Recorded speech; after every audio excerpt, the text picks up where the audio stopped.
전아람 대학원생입니다. 예, 안녕하십니까. 잘 들리시나요?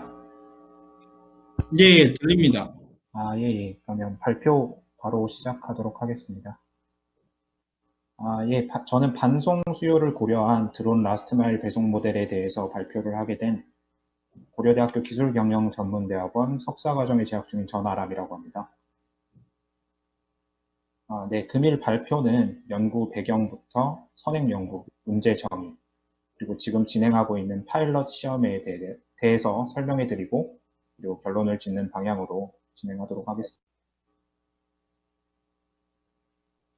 예, 드론의 그 하드웨어 기술뿐만이 아니라 플랫폼 네트워크 등 인프라 기술의 발전에 따라서 드론 배송 산업은 점차 현실화되고 있으며 코로나에 의한 비대면 배송 수요 확대가 이를 가속화할 것으로 보입니다.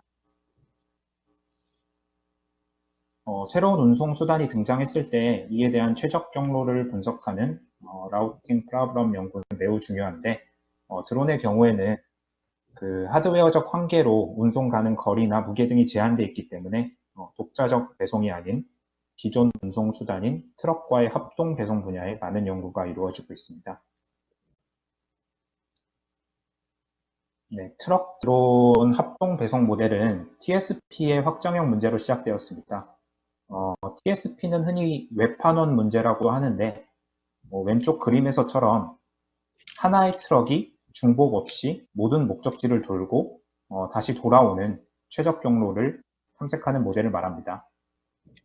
FSTSP는 플라잉 사이드킥 TSP라고 하는데, 기존 TSP 모델에 드론을 보조 수단으로 활용해 최적 경로를 탐색하는 모델을 의미합니다.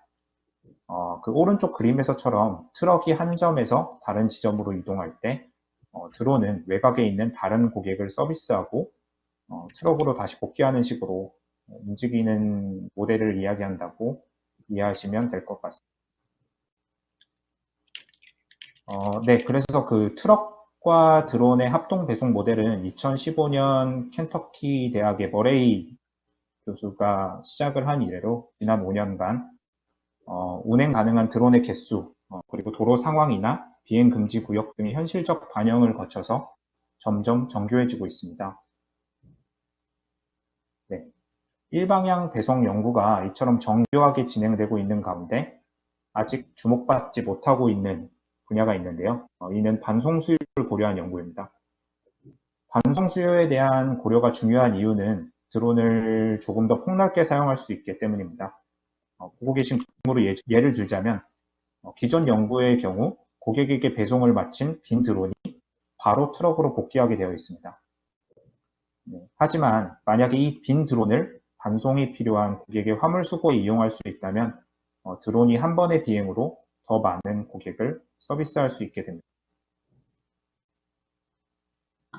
네. 다들 아시는 바와 같이 반송은 전체 물류의 상당수를 차지하고 있고, 반송을 그 사업 그 모델로 한 스타트업들이 많은 그 상황에서 봤을 때 드론 배송을 적용할 수 있는 신사업 분야에서의 활용도 또한 매우 높다고 볼 수 있습니다.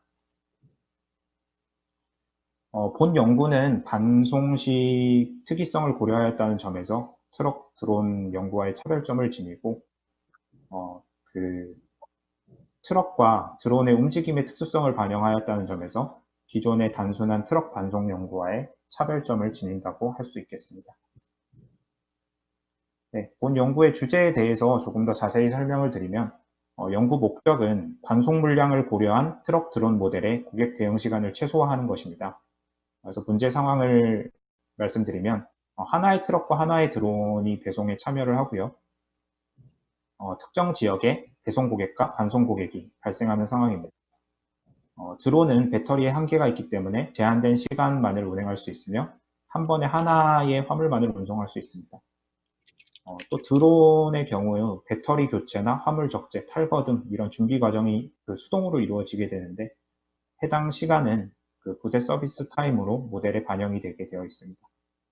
그래서 연구 방법론으로는 혼합 정수 계획법을 사용할 계획이며, 최적화 소프트웨어인 gems에 코딩하여 최적회를 찾아갈 계획입니다. 보시고 계신 식들은 혼합 정수 계획법을 이용해 반송 수요를 고려한 드론의 움직임을 정의한 것입니다. 이렇게 총 40여 개에 가까운 식들이 서로를 제압하며 최적해를 찾게 되고요. 시간 관계상 식 하나하나에 대해 설명드릴 수는 없지만 특징적인 점 몇 가지만 말씀드리도록 하겠습니다. 먼저 본 연구에서 드론은 총 3가지 형태로 움직이게 됩니다. 첫 번째 그림처럼 물건을 실은 드론이 날아가서 배송만 하고 바로 트럭으로 복귀할 수도 있고요. 두 번째 그림처럼 빈 드론이 날아가서 반송 고객의 짐을 챙겨 트럭으로 복귀할 수 있습니다. 그리고 마지막으로 말씀드린 본 연구의 핵심 컨셉처럼 배송을 한 빈 드론이 반송 고객에게 들러 짐을 수거한 후 트럭에 복귀할 수도 있습니다. 이렇게 그 메인 컨셉인 세 번째 상황뿐만이 아니라 첫 번째, 두 번째 상황도 고려한 것은 고객의 위치나 배송, 반송 고객의 비중에 상관없이 해당 모델을 폭넓게 적용할 수 있기 때문입니다. 예를 들어서 극단적인 상황을 가정해 선행 연구처럼 모든 고객이 배송 고객이라고 가정을 한다면 첫 번째 모델처럼 이동을 하게 되어 적어도 저희 선행 연구와 똑같은 형태로 드론이 움직이게 됩니다. 따라서 어떤 상황이 오더라도 적어도 배송만 고려한 선행 연구 모델보다는 좋은 값을 낼 수 있다고 기대를 할 수 있습니다. 본 연구에서는 상황에 따라서 필요 없는 배송처, 반송처에 더미 노드를 부여함으로써 하나의 결정 변수로 이 모든 케이스를 커버하게 됩니다. 본 연구의 두 번째 특징은 기존 연구 대비 복잡해진 상황을 논리적으로 반영하였다는 점입니다. 앞서 말씀드린 바와 같이 드론을 수거하고 배터리를 갈고 짐을 세팅하는 과정이 수동으로 이루어지기 때문에 시스템상 도착 시간 전에 해당 서비스 시간이 반영이 되게 됩니다. 기존 논문의 경우에는 해당 노드에 드론이 도착하는가 또는 드론이 출발하는가만 판단을 하여서 부대 시간을 반영을 하게 되는데 본 연구의 경우에는 드론이 도착하더라도 어떤 드론인지를 파악을 해야 합니다. 왜냐하면 그 반송을 마치고 돌아오는 드론은 짐이 실려 있기 때문에 짐을 탈거하는 시간이 필요하지만 그 배송만 마치고 온 빈 드론의 경우에는 그런 시간이 필요하지 않습니다. 마찬가지로 출발을 할 경우에도 반송 드론은 빈 드론을 그냥 날리면 되지만 배송 드론은 짐을 실는 시간이 필요하기 때문에 해당 시간이 추가적으로 반영이 돼야 됩니다. 또 기존 논문에서는 트럭이 아무래도 배송의 중심이기 때문에 그 드론이 먼저 도착해서 트럭을 기다리는 트럭이 중심적으로 움직이고 드론이 이에 맞추는 상황이 전개된다면 본 연구의 경우에는 드론의 그 역할이 확장되어 있기 때문에 트럭과 드론 중 어느 것이 먼저 도착하는지 또 트럭이 먼저 와서 기다리는 상황도 충분히 반영함으로써 상황을 논리적으로 반영했다고 할 수 있겠습니다. 이러한 그 아이디어가 실제로 효과가 있는지 검증해 보기 위해서 아까 말씀드린 그 최적화 소프트웨어인 GEMS로 코딩을 하여서 파일럿 스터디를 한번 진행해 보았습니다. 먼저 제주도 서귀포시 남쪽 해안가에 가로 세로 5km의 구역을 선정하였고요. 해당 구역에서 그 서귀포 시청을 그 창고의 역할로 해서 8개의 고객을 구역 내의 펜션 중에 랜덤으로 선정을 하였습니다. 그래서 8개의 펜션은 그 랜덤 함수에 따라서 배송 고객이냐 반송 고객이냐도 다 부여를 받았고요. 그래서 본 연구에서는 창고에서 출발한 그 트럭과 드론이 이 모든 배송 반송 고객을 서비스하고 다시 시청으로 복귀하는 이 시간을 최소화하는 게 목적이라고 할 수 있겠습니다. 트럭과 드론의 이동거리도 현실화되어야 하기 때문에 그 카카오 맵을 이용해서 드론의 이동거리 같은 경우에는 직선거리로 반영을 했고요. 트럭의 이동거리는 출발지와 목적지 간 자동차 최단거리를 이용해서 해당 데이터를 반영했습니다. 이 식을 저희 그 신규 모델에만 반영을 한 것이 아니라 기존에 말씀드린 트럭만 움직이는 TSP 모델 그리고 반송 수요를 고려하지 않은 FS TSP 모델에 모두 반영하여서 지금부터 얼마나 그 신규 모델이 효과가 있는지를 살펴볼 텐데요. 네, 먼저 트럭만 움직이는 TSP 모델 같은 경우에는 총 배송 시간이 2,700초 정도 걸렸습니다. 그림을 보시면 창고에서 출발해서 이렇게 외곽을 따라서 최단 거리로 도는 상황을 보실 수 있고요. 두 번째로 트럭과 드론의 그 합동 배송을 고려한 FS TSP 모델 경우에 총 배송 시간이 1,570초 정도로 단축됐습니다. 네, 그림을 보시면 트럭에 의해서 4명의 고객이 서비스를 받고 트럭이 배송을 진행하는 와중에 드론이 떠서 이제 고객을 외곽에 있는 고객을 배송하는 상황을 보실 수 있습니다. 네, 마지막으로 본 연구의 컨셉을 적용한 트럭 드론 배송 모델인데요. 총 배송 시간은 1340초 정도 걸렸고 특이한 점은 트럭에 의한 배송 고객이 이제 2명밖에 되지 않습니다. 트럭에 의해서는 최소 인원만 배송을 하고 외곽에 있는 고객들은 드론이 모두 날아가서 배송을 하는 형태를 보임을 알 수 있습니다. 네, 드론에 의해서 배송을 할 때도 배송 고객, 그 초록색으로 되어 있는 배송 고객에게 먼저 들러서 배송을 한 뒤 빈드론이 날아가서 노란색 반송 드론에 반송을 하고 다시 그 트럭과의 합류 지점으로 복귀를 하는 움직임을 보이는 것을 확인할 수 있었습니다. 따라서 본 모델의 경우에는 TSP 모델, 트럭만 움직이는 TSP 모델 대비해서는 50.1%의 기록 단축 효과, 그리고 반송을 고려하지 않은 FS TSP 모델 대비해서는 15%에 가까운 기록 단축 효과를 보였습니다. 또한 FS TSP 모델 대비하여 드론이 한 번 출격하였을 때 서비스 고객이 2배로 늘어남으로써 드론 출격 횟수는 1에 적지만 드론에 의한 서비스 고객 횟수는 150%가량 상승하는 효과를 확인할 수 있었습니다. 네, 그래서 본 연구의 의의를 살펴보면 추가적인 리소스 투입 없이 드론의 역할을 확장했다는 점에서 연구의 의의를 확인할 수 있었습니다. 앞서 말씀드린 바와 같이 운송수단을 신규 투입하지 않았어도 기존 모델 대비 유의미한 서비스 감축 효과를 보였고요. 또 약간의 패러다임 변화도 볼 수 있는데 신규 모델에서는 트럭이 더 이상 배송 주체가 아닌 드론의 배송 보조수단처럼 행동을 합니다. 실제로 데이터를 보시면 트럭이 이동을 하고 드론이 도착할 때까지 기다리고 철저하게 드론에 맞춰서 움직이고 있고요. 이제 더 이상 트럭이 그 배송의 주수단이 아닌 움직이는 창고처럼 행동한다는 점을 확인할 수 있었습니다. 네, 또한 그 기존의 일방향 배송 보조수단에 머물던 드론의 역할을 확장함으로써 더 이상 라스트 마일 딜리버리에 활용을 하는 것이 아닌 고객으로부터 시작하는 퍼스트 마일 딜리버리까지 그 역할을 확장했다고 볼 수 있고요. 또한 그 저희 선행 연구와 마찬가지로 본 연구는 드론의 개수를 늘린다든지 아니면 법규나 도로 상황을 현실화한다든지 또 그 고객 간의 그 P2P 물류를 반영한다든지 하는 다양한 방면에서의 후속 연구가 가능하다는 점에서 그 의의를 또 찾을 수 있었습니다. 네, 말씀드렸던 바와 같이 본 연구가 아직 완성된 형태가 아니라 파일럿 그 시험 진행 단계이기 때문에 향후에는 제가 휴리스틱 알고리즘을 활용해서 대상 구역 내 고객 수를 현재는 8명으로 실험을 했지만 20명, 30명까지 늘려서 현실화할 예정이고요.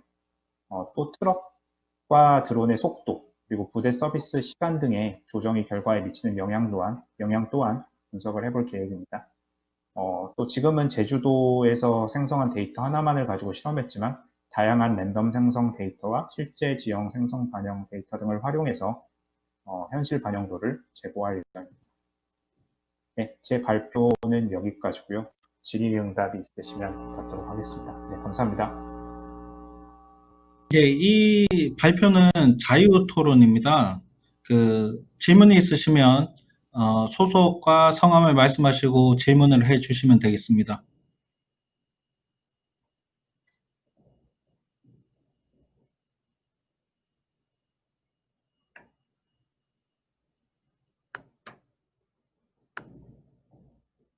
네, 혹시 질문 있으신 분 계십니까?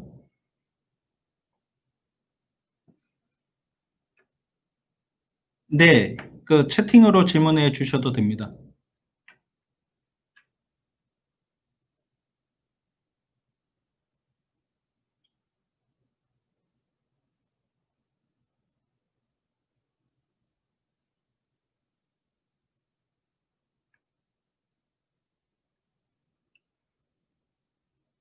네, 고려대학교 박사과정의 김은비 학생이 질문이 있다고 하는데, 예, 제가 이 녹음본은 채팅이 나오지 않기 때문에 제가 읽어 드리도록 하겠습니다.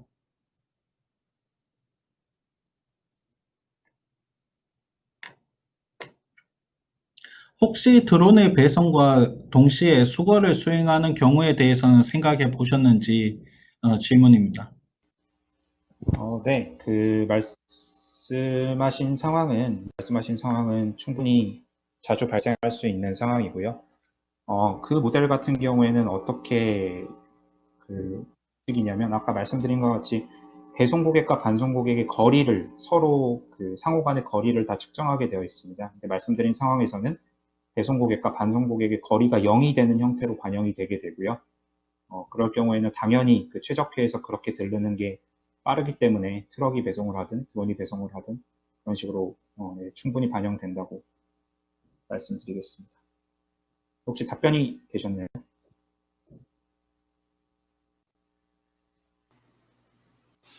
네, 저 국민대학교 황보윤이라고 합니다. 네, 질문해도 교수님 말씀. 되겠습니까? 네네. 예. 혹시 저는 이제 이런 일단 그 연구 자체는 저에게 굉장히 매우 신선한 느낌이 오고요. 그러나 이제 궁금한 것은 혹시 이 지금 거리와 시간에 특히 이제 시간의 효율성에 초점을 두었는데 이런 연구에서는 혹시 그 실질적으로 뭐 드론의 성능이나 현재 나와 있는 그 다음에 또 뭐 예를 들면 그런 거를 구입함에 있어서 트럭이 움직이는 거에 시간적 효율보다는 그 비용적인 어떤 것도 같이 고려를 하시는 건지 좀 궁금하네요. 네네. 좋은 질문 감사합니다. 일단 본 연구 같은 경우에는 저희가 이 모델이 작동하는지 확인하기 위한 시간 최적화를 위한 연구고요. 말씀드린 바와 같이 다양한 인프라 기술이 필요합니다. 그러니까 고객이 실시간으로 반송을 함에 있어서도 지금 미국에서는 아마존 같은 회사들이 가로등에 드론 착륙장을 뭐 설치한다든지 하는 특허를 많이 내놨습니다. 아직까지 현실화된 단계는 아니고 현재는 뭐 줄을 내려가지고 배송을 하는 방식으로 진행을 하고 있거든요. 근데 본 기술이 개발이 되었을 때 뭐 어느 정도 비용이 드는지에 대한 비용은 문제는 아마 후속 연구로 남겨두어야 할 것 같고요. 근데 본 연구에서도 말씀드린 것처럼 드론의 속도라든지 부대 시간을 조절함에 의해서 결과가 어떻게 바뀌는지는 분석을 할 계획입니다.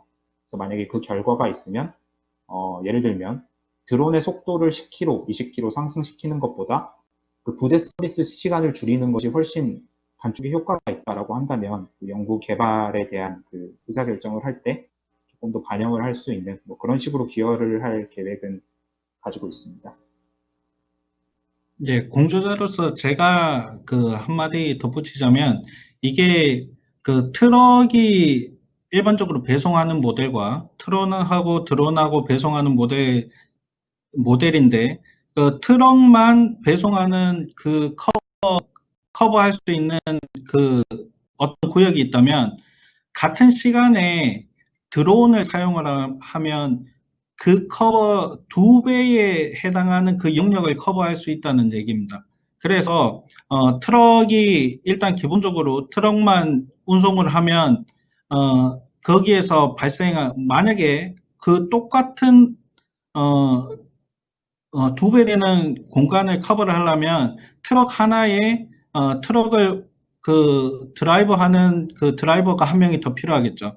그래서 이제 비용이 2배가 더 드는데 이거는 드론 하나만 구입을 하게 되면 그 트럭 하나와 드라이버 하나만 있으면 충분히 가능하다는 그런 연구에서 의의가 있습니다. 예, 그러면 시간 관계상 저 첫 번째 발표는 마무리하고요. 전아람 학생 수고하셨습니다. 감사합니다.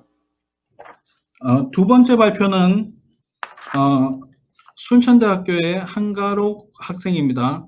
제목은 국제합작 파트너 간 적합성이 합작 성과에 미치는 영향, 비선형적 모형을 중심으로 제가 파일을 띄워드리도록 하겠습니다.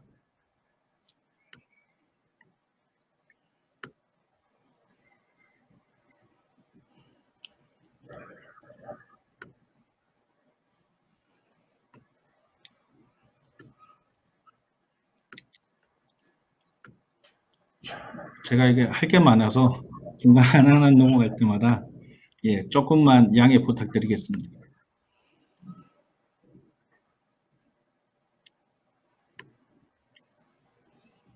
자, 한가로 학생 이제 시작하시면 됩니다. 그 본인이 그 키보드로 그 슬라이드는 넘기시면 됩니다.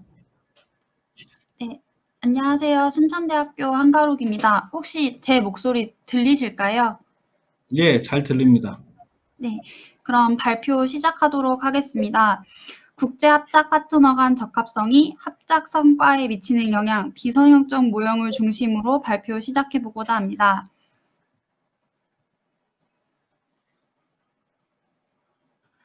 발표할 순서는 다음과 같습니다. 먼저 본 연구는 불확실성이 높은 경쟁 환경 속에 기업들은 글로벌 경쟁 우위를 구축하는 방법 중의 하나로 국제 합작 투자를 활용하고 있습니다. 본 발표에서는 국제 합작 투자를 편하게 하도록 하겠습니다.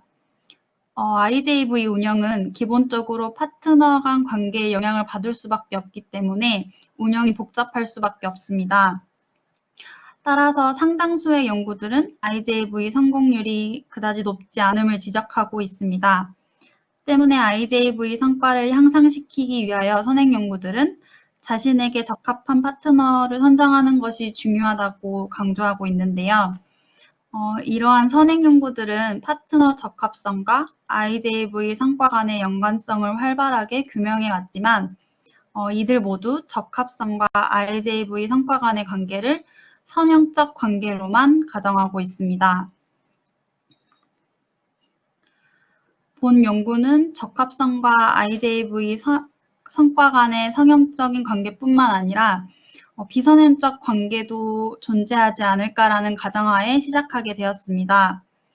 사회 연결망 관점에서 활용되고 있는 배트성의 개념 중에 과도 배트성이라는 개념이 있는데요. 이 과도 배트성의 개념이 IJV 파트너 기업 간 관계에도 적용될 수 있다고 판단하였습니다. 이에 따라 파트너 적합성이 IJV 성과와 선형적인 영향을 미친다는 연구 가설을 설정하고 파트너 적합성과 IJV 성과 간 관계의 새로운 관점을 제시해 보고자 합니다. IJV 성과를 규명하는 연구는 무수히 많이 진행되어 왔습니다. 먼저 다수 지분이나 동등 지분과 같은 통제 구조의 측면, 조직 학습이나 지식 습득과 같은 학습의 측면, 그리고 파트너 간 신뢰나 적합성 등과 같은 파트너 특성의 측면 등으로 진행되어 왔는데요.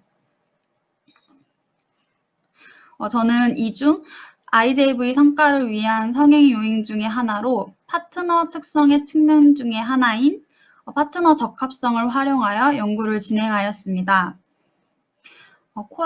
코라사니 등은 그 적합성을 전략적 적합성, 자원 적합성, 운영 적합성, 조직적 적합성, 그리고 문화적 적합성으로 구분지어 IJV 성과를 설명하였으며 카바스길 같은 경우에는 적합성을 보완성, 양림성, 그리고 상호 보완성으로 설명하여 IJV 성과 간의 관계를 이야기하고 있습니다.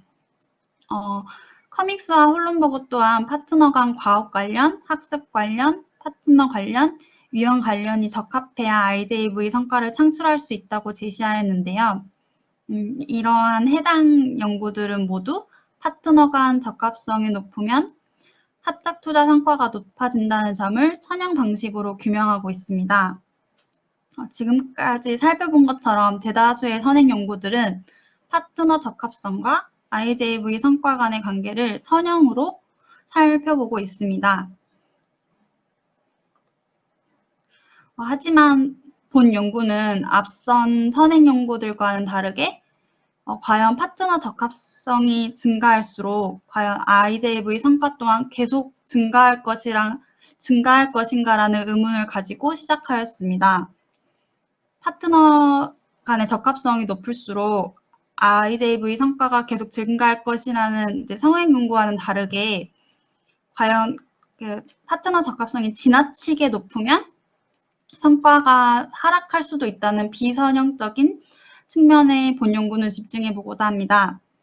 그 핵심은 우찌의 연구에서 시작되었는데요. 우찌는 이 과도 배태성의 개념을 활용하여 기업 간 거래에서는 배태된 관계를 형성할수록, 그러니까 이 배태적 관계가 깊어진다는 것을 오버 임베디스라는 관계를 가지고 설명하였습니다.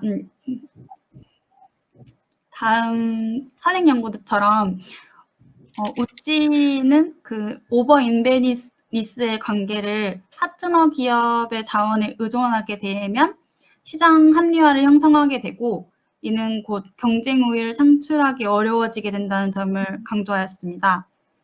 넬과 앤더슨 또한 기업 간 강한 유대 관계가 형성되면 정보의 흐름이 제한되어 네트워크의 유입을 막는다고 하였으며, 더스터와 레멘스 또한 이 오버 임베디스의 관계는 기업 간 결속이 강해져 외부 정보와 격리되고 결국 이들은 학습과 혁신의 능력을 저해하게 된다는 점을 강조하였는데요. 저는 이러한 그 과도 배태성의 개념을 파트너 적합성에도 적용될 수 있다고 판단하여 다음과 같은 가설을 설정하였습니다. 합작 파트너 간 적합성은 IJV 성과와 인버티드 U-쉐입의 관계를 가질 것이다.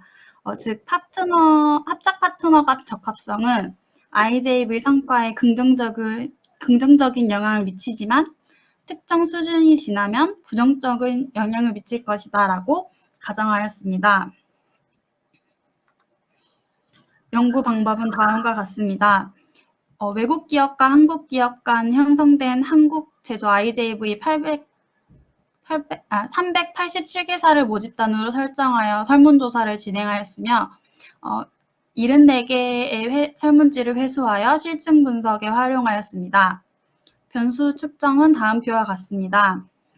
정속 변수로 IJV 성과인데, IJV 성과는 주로 재무적 성과, 비재무적 성과, 즉 만족도를 주로 측정하였습니다. 본 연구에서는 성과 만족도를 IJV 성과로 측정하였으며, 독립 변수인 파트너 적합성은 합작 파트너 간 목표와 목적은 서로 상충되지 않고 합작 파트너에 의해 투자된 자원은 상호 보완적이며 합작 파트너는 서로에게 잘 어울리는 합작 상대이다 라는 세 가지 문항에 동의하는 정도로 측정하였습니다. 다음은 타당성 및 신뢰성 분석 결과입니다.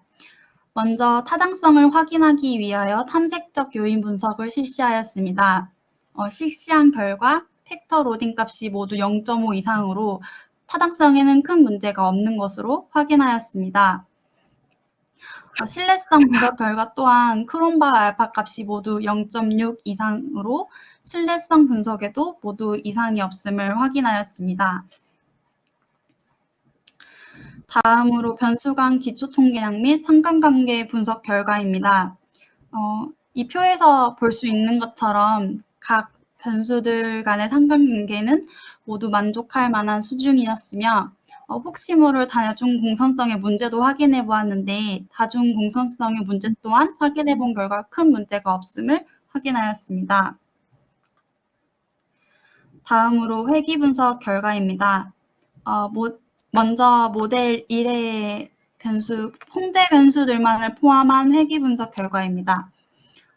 분석 결과 보시는 바와 같이 지분율과 그리고 IJV 성과에 유의한 부의 영향을, IJV 규모와 지분율은 유의한 부의 영향을 미치는 것으로 확인되었습니다.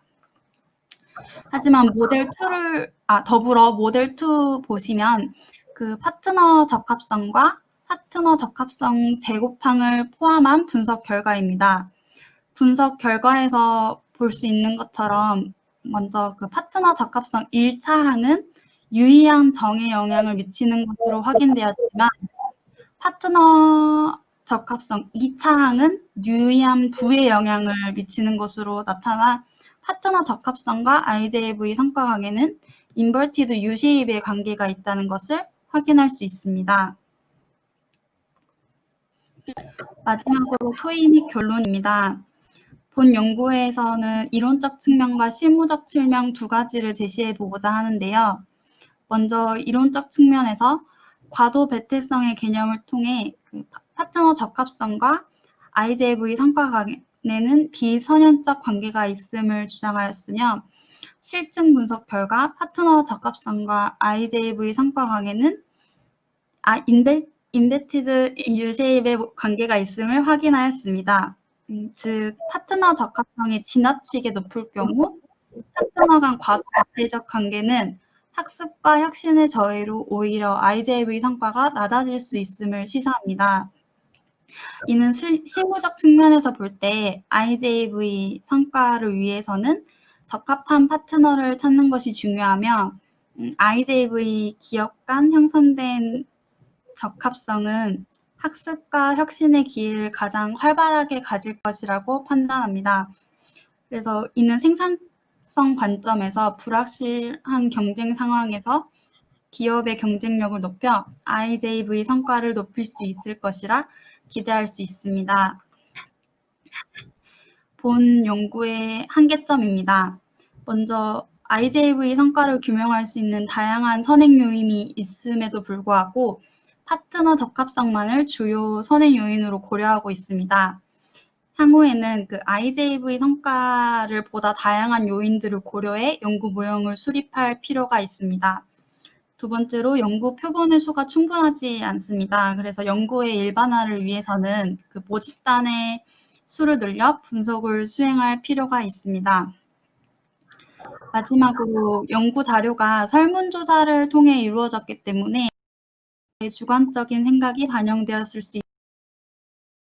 통계적으로 동일 방법 편의 가능성이 우려할 만한 문제가 아니라는 점을 확인하였지만 이 문제에서 완전히 자유롭지 않을 수 있습니다. 때문에 객관적인 2차 자료를 확보하여 연구를 진행할 필요가 있습니다. 이상입니다. 혹시 네, 감사합니다. 이 발표에 대한 토론자이신 울산대학교의 박국민 교수님께서 특영상 지금 여기 오시지는 못했는데 저에게 그 토론 발표 자료를 읽어보시고 토론 파일을 보내주셨습니다. 그래서 제가 잠깐 시작하겠습니다. 제가 읽어드리면 일단 그 세 가지를 보내주셨는데요. 첫 번째로는 본 논문에 따르면 결국 적합성이 높아질수록 기업 간 과도 간 배제적 관계가 생겨 오히려 합작 성과에 악영향을 미칠 수 있다고 보았습니다. 이러한 논리에 따라 가설을 설정할 경우 기업 간 배태성이 매개 역할을 하는 가설이 추가적으로 보완되어진다면 보다 정교한 연구가 되어질 수 있을 거라 생각됩니다. 혹시 여기에 대해서 그 발표자가 하시고 싶은 말씀이 있으면 말씀을 주십시오. 이 부분에서 그 배태성을 매개 역할로 보지 않았던 건 저는 이 오버 임베디스라는 개념을 적합성에도 적용될 수 있다고 보았기 때문에 변수화하지 않았습니다. 그래서 이 부분은 그 매개 효과가 아닌 그냥 개념을 차용해서 본 연구를 활용했다고 생각하시면 될 것 같습니다. 예, 감사합니다. 두 번째 그 질문은 본 연구는 회계 분석 결과에서 비선형적인 결과만을 회계 분석 결과에서 보여주고 있습니다. 하지만 추가적으로 선형적인 분석 결과도 보여진다면 본 연구의 분석 결과 해석에 더욱 의미가 있을 것입니다. 만약 회계 분석 결과에서 선형으로의 회계 분석 결과는 유의미하게 나오지 않고 비선형의 회계 분석 결과만이 유의미하게 나온다면 본 논문의 분석 결과는 기존 결과들과 확실히 차별화될 수 있는 연구가 될 것입니다. 혹시 여기에 대해서 말씀 주십시오. 네, 잠깐 다시 한번 말씀해 주시겠어요? 예? 네트워크가 잠깐 끊겨서. 예, 혹시 박정민 교수님께서 보내주신 그 두 번째 토론에 따르면요. 만약 회계분석 결과에서 선형으로의 회계분석 결과는 유의미하게 나오지 않고 비선형의 회계분석 결과만이 유의미하게 나온다면 본 논문의 분석 결과는 기존 연구들과 확실히 차별화될 수 있을 것입니다. 라고 코멘트를 주셨는데 혹시 여기에 대해서 주실 말씀이 있으신지 여쭤봤습니다. 네. 좋은 말씀 감사합니다. 이 부분은 제가 차후 논문을 작성할 때 보완하도록 하겠습니다. 네, 그리고 이제 박정민 교수님께서 마지막으로 본 연구 한계점에서도 지적하였지만 본 연구의 연구 모형이 단순하고 표본 수도 적다는 한계가 있는 만큼 본 논문의 가치를 제고하기 위해 후속 연구에서 이 점에 대해 보완이 필요할 것입니다. 라고 코멘트를 주셨습니다. 네, 이 부분은 저도 한계점으로 인지하고 있는 부분인데요. 나중에 추후 연구에서 작성할 때 보완하여 작성해 보도록 하겠습니다. 좋은 말씀 감사합니다. 네, 감사합니다. 혹시 그 질문 있으시면 혹시 그 참여자 중에 질문 있으시면 하나만 받도록 하겠습니다. 저기 대림대학교 노경호입니다. 혹시 들리시나요? 네, 네, 네네. 제가 제가 늦게 참여를 했는데 제가 아까 앞에 그 조작 측정에서 얘기를 못 들은 것 같은데 보면 가설에 보면 베테라는 용어가 좀 있어요. 베테가. 예, 그래서 베테라는 그 용어에 대해서 좀 늦게나마 다시 한번 설명을 좀 듣고 싶고요. 그 다음에 혹시 베테라는 용어가 너무 저희가 이렇게 가설을 이렇게 설정하다 보면 굉장히 좀 이렇게 용어들이 좀 와닿지 않는 좀 어려운 이런 용어들이 많은데 혹시 베테 말고 좀 저희가 이렇게 쉽게 인지할 수 있는 그런 단어로 이렇게 혹시 변경할 수 있는 만한 게 혹시 없는지 혹시 그런 어떤 생각이 있으시면 좀 제가 말씀을 좀 듣고 싶습니다.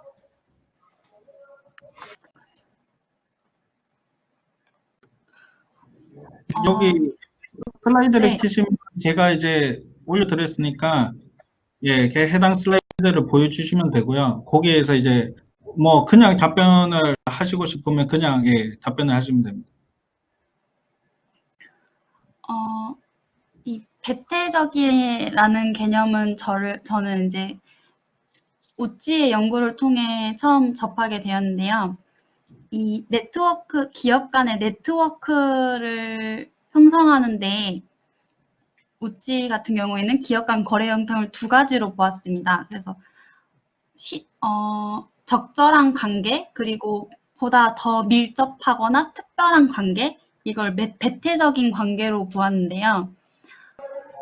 기업 간 거래가 예. 기업 간 거래가 지속적으로 형성되다 보면 새로운 기업보다 보다 편한 기업을 찾게 되고,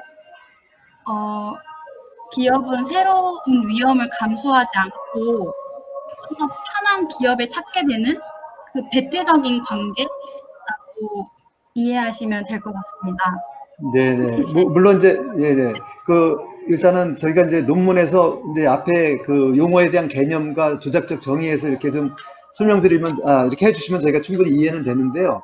혹시 향후에, 예, 이게 네, 이제 표준화된 단어 같지는 않아서 혹시 우리 네, 연구자가 좀 요 배태성을 좀 이렇게 대체할 만한 좀 쉽고 좀 편하고 좋은 그런 단어가 혹시 찾아지시면, 예, 그거를 하나 또 새롭게 좀 변경을 해도 좀 좋은 좀 약간 발전적인 연구가 좀 될 수 있을 것 같습니다. 네, 감사드립니다. 네. 네, 노력하겠습니다. 감사합니다. 네, 감사합니다. 한가로 학생 수고 많이 하셨습니다. 네, 네, 수고하셨습니다. 네. 감사합니다. 다음은 국민대학교 황보윤 교수님의 비디오 컨퍼런싱 방법이 기술 창업 기업 전용 카노 QFD 학습 전이 의도에 미치는 조절적 효과입니다. 제가 슬라이드를 올려드리도록 하겠습니다.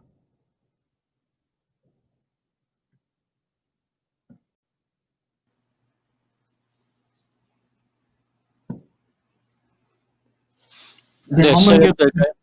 예, 예. 네. 본 연구는, 네, 제가 이거를,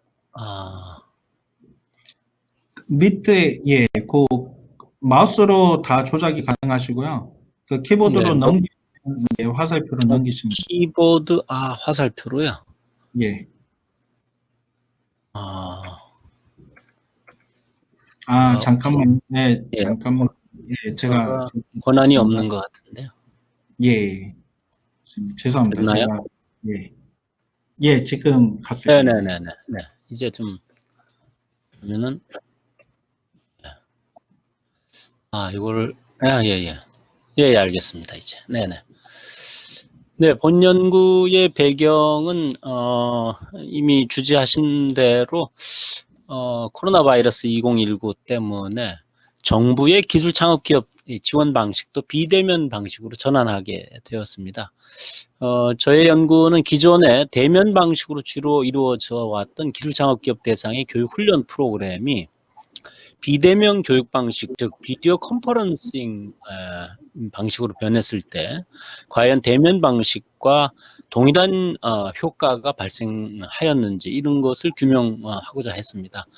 비디오 컨퍼런싱 방식은 거리 이동이 관련된 시간을 좀 절약할 수 있게 됐고, 그것으로 인해서 생산성을 높일 수 있다고 하는 가능성 때문에 회사나 학교, 개인들이 폭넓게 사용하고 있고요. 문헌적으로 보면은 교육 분야, 특히 영어 교육 분야에서는 컴퓨터 메디에이티드 커뮤니케이션 교사 학습방 활동에서 이 비디오 컨퍼런싱이 가장 효과적이라는 주장이 있습니다. 전 세계적으로 중소기업체가 80%를 차지하고 있는 건 우리나라하고 동일한 거고요. QFD나 카노를 충분히 사용할 수 있는 작업 능력과 전문가가 없어서 사용하지 못한다 하는 한계가 있는데, 우리 국가에서 중소벤처기업부와 창업진흥원에서 2017년부터 기술기반 중소기업체에 이를 적용해서 효과성이 입증된 문헌이 있습니다.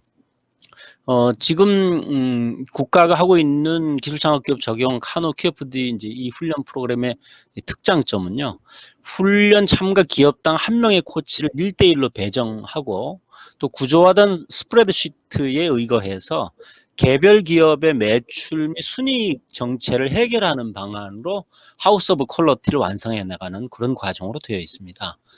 그동안은 대면 방식으로 진행되어 왔었는데 2020년 2월 중순 이후부터는 모든 기술 창업 기업의 지원 방식이 비대면 방식인 비디오 컨퍼런싱을 활용하도록 그렇게 되어 있어서 두 방식의 효과성에 대한 차이가 있는지를 실증 분석하고자 했습니다.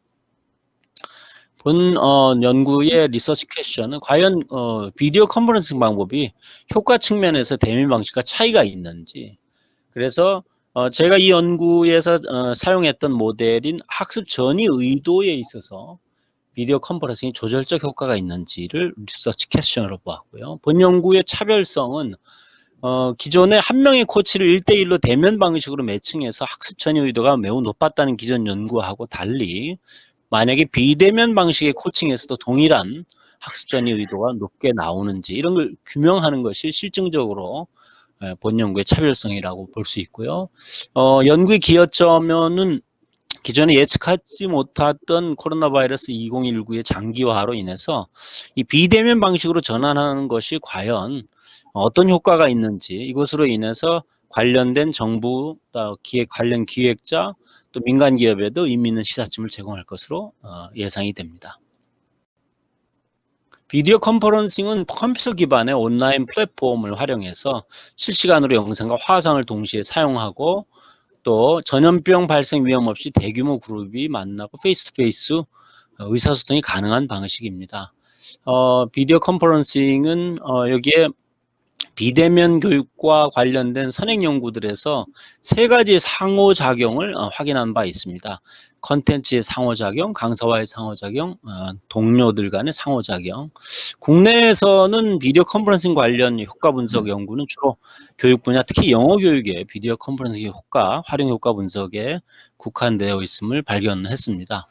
국내외적으로 실질적으로 기술 창업 기업의 현장 문제, 즉 매출과 순이익 정체를 해결하는 방안으로 이 비디오 컨퍼런싱을 하는 효과성 분석은 아직까지 발표된 것이 없는 것으로 확인이 되었습니다.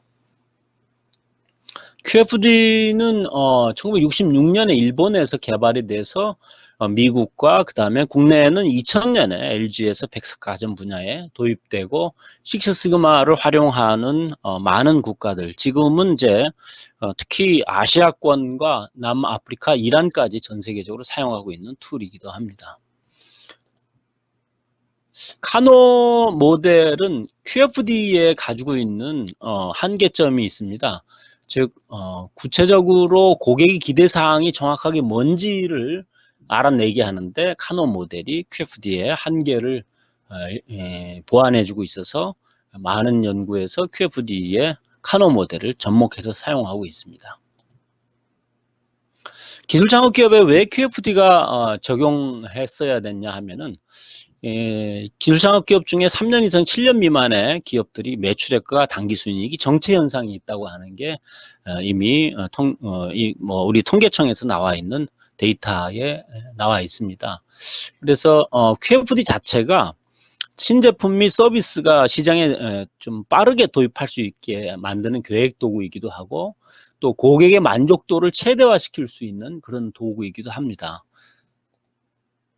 그래서 기술창업 기업에 있어서는 다른 경쟁 기업들, 중견 대기업이나 이미 시장에 진출해 있는 기업보다도 자원이 심각하게 부족하고 이런 것들을 개선하기 위해서는 QFD에 사용하는 것이 매우 적합하다, 이런 결론을 내리게 되었습니다.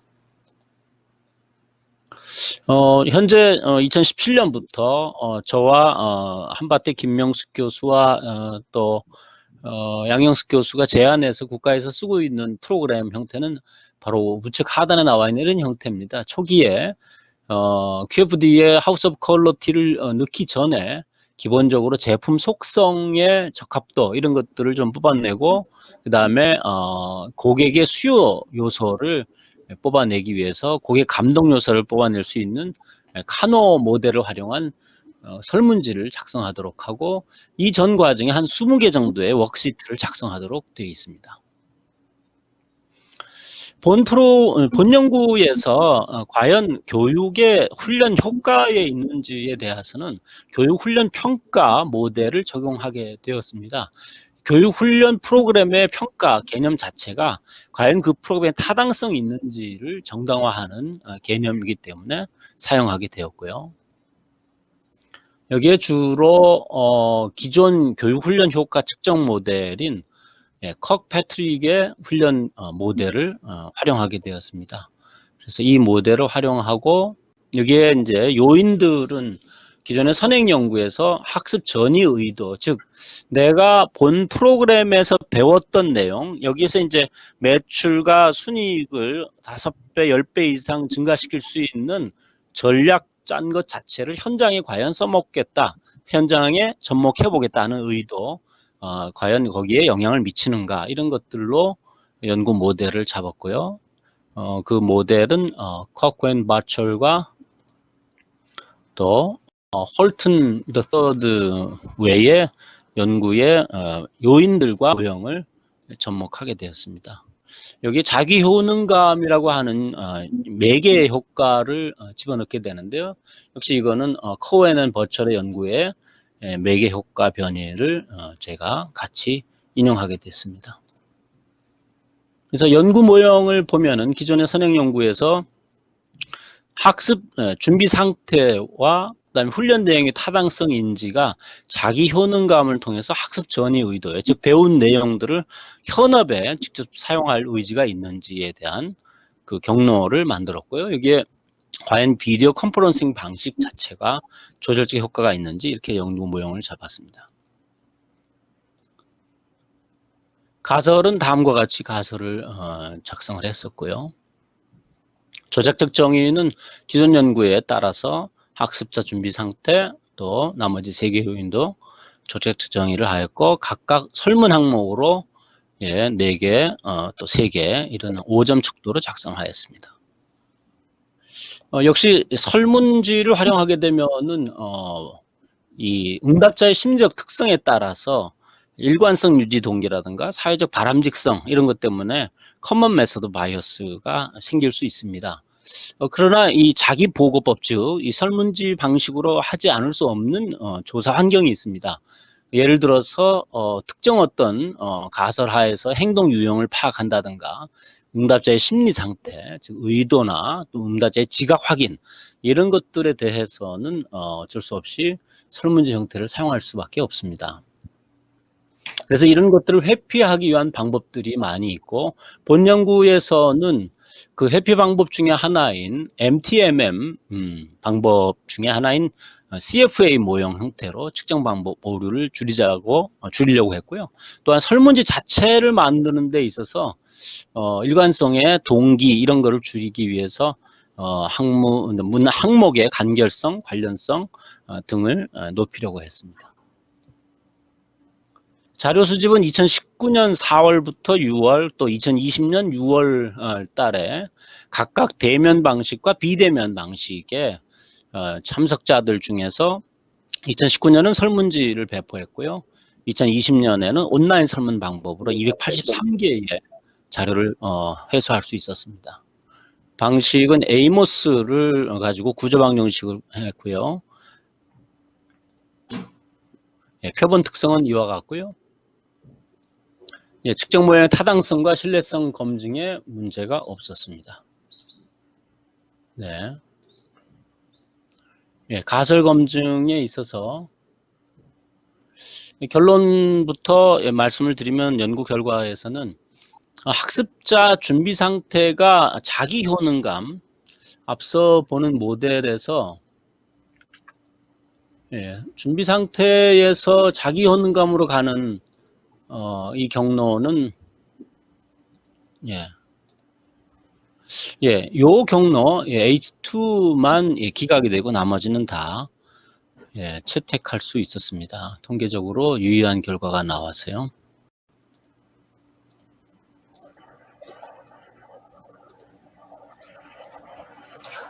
매개 효과 분석에서도 부트랩 방식을 써서 직접 효과, 간접 효과를 봤을 때에 자기 효능감의 매개 효과는 기각이 됐고요. 훈련 내용 타당성 인지가 학습 전이 의도 관계에서는 매개 효과가 있는 것으로 나타났습니다. 총 효과와 매개 효과 관련된 것을 보여주고 있고요.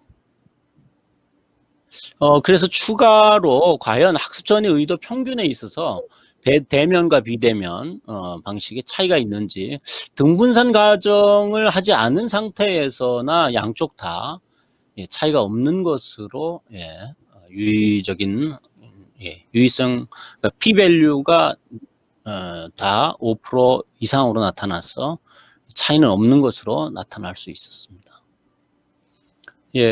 시사점을 말씀을 드리면은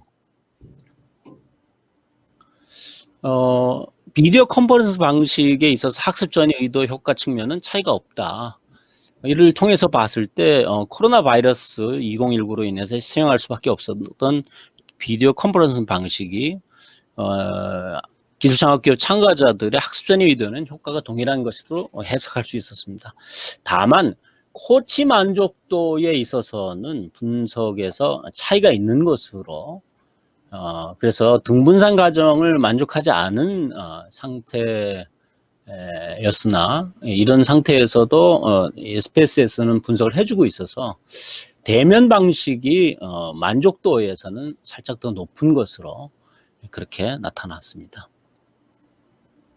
본 연구의 한계는 비대면 방식, 비디오 컨퍼런싱 방식의 데이터 수가 72개로 좀 작은 관계로 명확하게 차이가 있다 하고 나타날 수 있는 그런, 즉 부스트래핑 방식이 완벽하게 돌아가질 않아서 뭐 그런 것이 한계가 있었고, 차후에도 지속적으로 이런 부분에 대해서는 추가적인 하반기 연구를 할 예정입니다. 이상입니다. 감사합니다, 황보인 교수님. 저 토론자로 이재원 교수님 계시죠?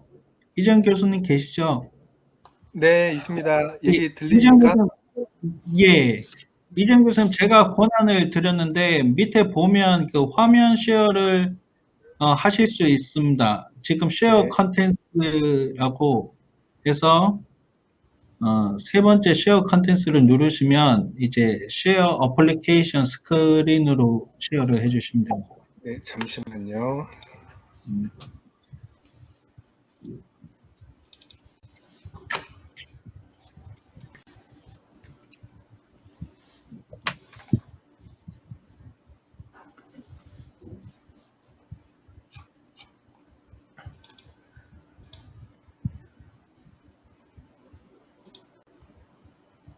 아, 글씨가 다 깨지네요. 잠시만요. 제가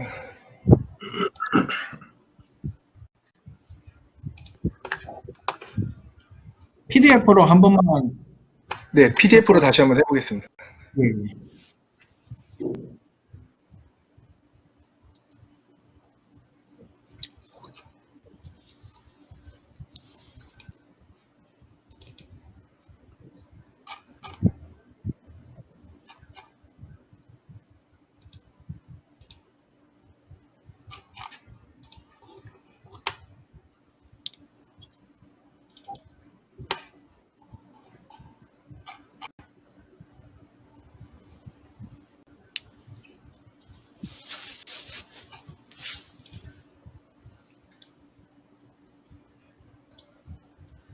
네.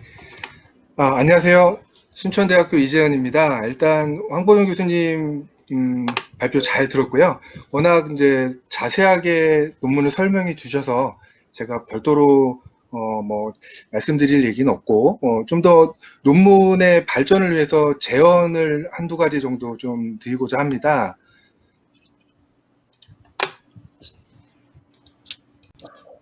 자, 지금 이제 코로나 때문에 이제 비대면과 관련된 여러 이제 관심들이 증가하고 있는 어떤 시기적 특성을 감안한다면 본 연구는 굉장히 좀 시적절한 어떤 시도를 하고 있다라고 볼 수가 있는데요.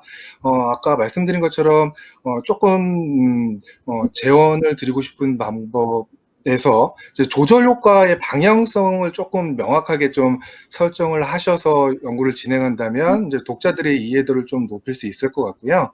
그리고 결국 학습 전이 의도를 고려할 때 있어서 학습자가 가지고 있는 학습 역량이라고 하는 게 굉장히 중요한 역할을 할 수 있는데 대면보다는 오히려 비대면에서 이 학습자의 역량이 학습 전이도를 형성하는 데 또 영향을 줄 수 있기 때문에 그런 것들을 좀 통제하는 연구 모형을 구성하신다면 좀 더 좋은 연구가 될 것 같다는 생각을 했습니다. 자, 짧게 이 정도 코멘트 하도록 하겠습니다. 네, 황보영 교수님, 이정 교수님 감사합니다. 황보영 교수님 말씀 있으십니까?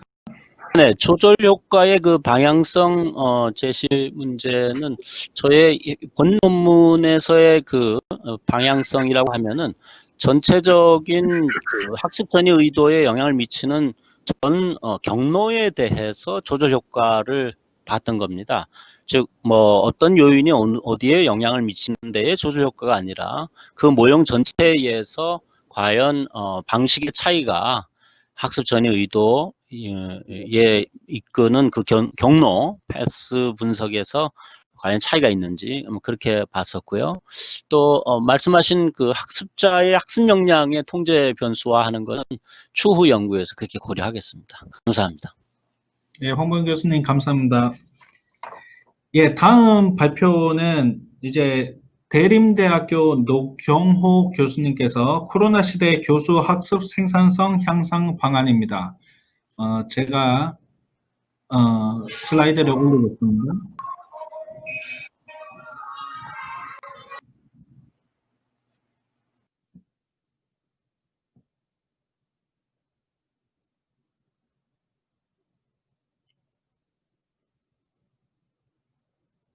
네, 교수님 진행하시면 되겠습니다. 네네, 저기, 사복제 혹시 발표 시간은 제가 어느 정도 좀 준수를 해야 되는지요?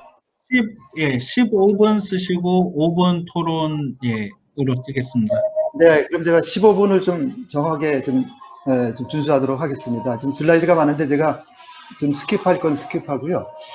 제가 여기 벼랑간 제가 좀 급작스럽게 코로나 시대를 맞이해가지고 이제 많이 시행착오를 느꼈습니다. 저희 강의하면서 모든 교수님들이 똑같이 느끼셨을 텐데, 그래서 제가 코로나 시대에 혹시 이제 저희가 그 교수학습을 더 그 생산성을, 그러니까 교수학습 효과를 더 높일 수 있는 어떤 방안이 있는지를 한번 제가 단순하게 한번 좀 한 겁니다. 그래서 한번 그 내용을 좀 설명을 드리면요. 어, 제가 이제 그 목차는 이제 먼저 서론을 좀 간단히 말씀드리고요. 그 다음에 두 번째로 이제 2장에서 이론적 배경, 그 다음에 이제 코로나 시대의 교수학습법의 변화에 대해서 간단하게 같이 설명을 드리고, 그 다음에 교수학습 모형을 제가 좀 몇 가지 좀 설계를 했는데, 그거를 좀 설계해서 개발 운영한 걸 좀 보여드리고요. 그 다음에 이제 교수학습 생산성 분석을 한번 간단하게 이제 T테스트 정도입니다. 차이가 있는지, 얼마큼 향상이 됐는지 그런 것들을 좀 제가 말씀을 드리고 결론을 이렇게 좀 하는 방향으로 그렇게 좀 말씀을 드리겠습니다. 먼저 이제 서론인데요. 제가 이제 실은 제가 이 교수학습 생산성 연구는 제가 올해 코로나 시대를 맞이해서 한 건 아니었었고요. 제가 2016년부터 제가 주로 이제 하는 강의들이 세무 실무나 회계 실무와 같은 실무적인 과목들입니다. 그러니까 실무 과목이라고 한다면은 이론과 더불어서 이제 컴퓨터 프로그램을 이용해서 제가 하는 강의를 좀 주로 하고 있는데요. 네, 그런 과목에 있어서 이제 저희가 보통 강의를 진행하게 되면 이제 저희가 강의를 하는 이제 교수자가 있을 것이고요. 그 다음에 이제 수강하는 학생이 있을 것이고요. 그 다음에 저희가 이제 학생들을 잘 저희가 양성을 해가지고 나중에 이제 졸업을 시키면 이제 여기 산업체 고객이라는 건 이제 기업입니다. 우리가 이제 그 졸업생들을 이제 채용하고자 하는 그 기업들에 대한 그러니까 저희 이 강의에 대한 그 기대는 다 다를 것입니다. 그러니까 교수자들은 이제 학생들의 어떤 기대와 그 저희가 이제 졸업 후 그 채용하는 그 어떤 기업에서의 어떤 기대를 모두 충족시킬 수 있는 그런 수업, 제 수업을 말씀드리면 실무적인 수업이 되기를 이제 기대를 할 것이고요. 학생들은 이제 나름대로 수업을 통해서 실무적인 어떤 그런 내용을 충실히 다 배우기를 원하고요. 그 다음에 이제 그 산업체 고급 기업에서는 실무 중심의 유능한 그 전문 인력이 양성이 돼서 좀 공급되기를 좀 바랍니다. 그런데 이제 여기에는 이제 뭐 이제 갭이 있다라고 좀 제가 좀 생각이 돼서요. 그래서 저희 여러분들 그래서 이제 저희 연구 목적은 저희가 이제 이 코로나 사태로 인해서 저희가 이제 그 교수자 저를 중심으로 말씀을 드리면은 제가 이제 저희 그 대림대학교에서는 이제 1학기가 시작된 3월 초부터 저희가 이제 코로나 영향으로 이제 대면 수업이 모두 다 비대면으로 진행되는 결과를 가져왔고요. 그리고 처음에는 저희가 그 학교에서 지침이 그냥 저희가 온라인으로 그냥 PPT나 PDF를 올려서 이렇게 학생들이 이렇게 자율학습으로 이제 듣는 형태로 좀 진행이 됐다가 그 다음에 이제 그러한 어떤 PPT에 음성을 좀 올리라고 또 했다가 그 다음에 이제 그걸 이제 동영상으로 만들었다고 했다가 뭐 그런 식으로 쭉 진행이 되다가 저희가 이제 중간고사 이후에는 줌이라는 저희가 이제 프로그램을 도입을 해서 저희가 이제 실시간으로 저희가 온라인 비대면 강의를 진행을 하고 촬영을 해서 이제 저희가 학생들한테 탑재를 해서 이제 듣고 하는 그런 상당히 그 혼선을 겪는 그런 강의를 좀 진행해 왔습니다. 그래서 이제 그 본 연구는 코로나 시대에 비대면 수업을 진행을 하면서 하게 된 그 교수학습 효과를 한번 실증 분석함으로써 향후에 그 바람직한 교수학습 방법이 어느 것인지 그런 것들을 제가 이제 한번 감히 제안 드리는 것을 한번 연구 목적으로 했습니다. 이제 이론적 배경입니다. 먼저 제가 여기에 여러분들 저희가 이제 서비스 품질에 유명한 저희가 이제 갭 모형이 있습니다. 여기 자이스만 베리하고 파라슈라만의 서비스 품질 갭 분석 모형이 저희가 이제 상당히 저희가 이제 선형 모형으로서 많이 마케팅에서 활용하고 있는데요. 요걸 제가 좀 벤치마킹을 해서 제가 이제 교육 서비스 품질 갭 분석 모형이라는 걸로 지금 제가 본따서 좀 제가 가져왔습니다. 그래서 여기서 이제 고객은 주로 이제 학습자하고 산업체 수요자인 기업을 좀 말씀드릴 수 있고요. 교수자는 이제 강의라는 이제 교수입니다. 그래서 요거에 대한 것은 이제 제가 슬라이드에 이렇게 좀 제가 정리가 됐으니까 정리한 걸 좀 보시면 될 것 같고요. 그래서 제가 이제 저희가 사용하고 있는 다양한 교수학습법 유형을 좀 말씀을 드리면요. 튜터링 협동학습법이라는 게 좀 있고요. 이거는 이제 학생들을, 수강한 학생들을 튜터와 튜티로 이렇게 그룹을 해서, 강의 이후에 학생들이 그 강의 주제를 가지고 좀, 자체적으로 이렇게 좀 튜터가 이제 튜티를 이렇게 가르치는 방식으로 하는 학습 방법이고요. 그 다음에 이제 문제중심 학습법이라는 게 있습니다. 네, 그리고 이제 플립 러닝 학습법이라는 것은 뭐냐면 이제 미리 학생들한테 선행학습을 시켜서 선행학습을 하는 걸 가지고 이제 강의 시간에 같이 좀 우리가 이제 뭐 공유하면서 하는 방법이고요. 그 다음에 순항형 반복 교수학습법은 이제 제가 그냥 제가 뭐 개발했다고 제가 좀 정의한 학습법인데요. 이건 뭐냐면 1주차 강의를 한 다음에 2주차 강의에는 1주차 강의를 다시 한번 리뷰를 빠른 시간에 하고 2주차 강의를 진행을 합니다. 그 다음에 3주차에는 1, 2주차 강의를 또 리뷰를 간단히 하고 3주차 강의를 진행하는 이런 식으로의 어떤 좀 반복 학습법을 좀 말합니다. 그래서 그렇게 이제 이런 방법들을 제가 좀 교수학습법으로 이제 응용을 해서 좀 계속 제가 학생들한테 강의를 하면서 제가 이제 설문조사를 꾸준히 2016년, 17년, 18년, 19년 이렇게 이제 20년까지 이렇게 계속 매해 똑같은 과목에 대해서 하고 있습니다. 그래서 이제 저희가 이제 여기 이제 생산성이라는 개념은 저희가 이제 전통적으로서는 이제 투입분의 산출입니다. 그래서 이거는 이제 일반적인 생산성의 개념은 저희가 이제 투입분의 산출, 그것을 이제 저희가 향상시키는 것을 생산성이라고 얘기를 하고요. 이건 이제 그 생산성의 개념에 대한 건 제가 좀 제가 이제 교수학습 생산성의 개념을 이것도 이제 투입분의 산출로 봤는데요. 이제 투입 요소로서는 이제 아까 설명드린 여러 가지 다양한 교수학습 모형을 제가 좀 제가 했고요. 산출은 이제 그 여러 가지 학습 모형에 따라서 저희가 이제 교수학습을 한 학생들의 어떤 강의에 대한 만족도라든가 아니면 이제 어떤 실무 능력의 향상도 요걸 좀 제가 좀 봐서 요걸 가지고 이제 얼마만큼 이제 향상이 됐는지 요걸 교수학습 생산성이라는 개념으로 제가 한번 조작적 정의를 좀 내렸습니다. 네, 그렇게 좀 이해를 해주시면 될 것 같고요. 그리고 이제 제가 여기에 2016년도 제가 이제 뭐 산업체 고객 만족을 위한 순환형 튜터링 교수학습 모형 개발 및 적용이라는 연구를 좀 해서 아까 한 5가지 정도의 어떤 모델을 적용해서 좀 진행을 했고요. 여기 또 전영주 교수님 등이 또 플립 러닝 교수학습 방법을 하는 것들이 좀 있습니다. 그리고 뭐 플립 러닝이라든가 또 PBL에 대한 뭐 이런 선행 연구들이 좀 있습니다. 그거에 대한 어떤 제가 이제 연구 결과들을 좀 참고를 좀 했고요. 그래서 일단은 또 제가 2018년도에 플립 러닝 교수학습 생산성 향상하는 연구 결과를 한국 생산성학회에서 제가 한번 발표를 좀 했었습니다. 이것도 좀 여기 연구 결과들이니까 한번 보시면 될 것 같고요. 그래서 제가 이제 코로나 시대 교수학습법의 변화라고 좀 해서 일단은 코로나 시대 이전의 교수학습법은 주로 대면 강의를 좀 주로 했고요. 여기에 이제 비대면 강의를 저희가 좀 보조적으로 이렇게 좀 병행해서 진행을 좀 해왔습니다. 그래서 이제 대면 강의라고 한다면은 이제 저희가 이제 교육과정표에 따라 학기별로 설계한 강의 시간표에 따라서 일반 강의실, 실습 강의실에서 직접 학생들하고 좀 이렇게 만나면서 이제 하는 강의 방법이고요.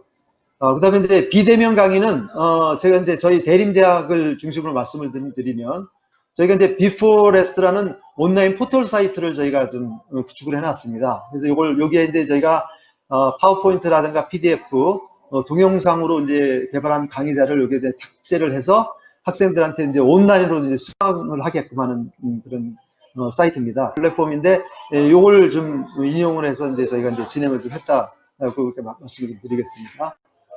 그래서 이제 코로나 시대 교수학습법은 이제 지금 제가 이제 비포레스트라는 온라인 포털 사이트를 하나의 온라인으로 학생들과의 어떤 강의하는 그런 장으로 좀 저희가 활용을 했고요.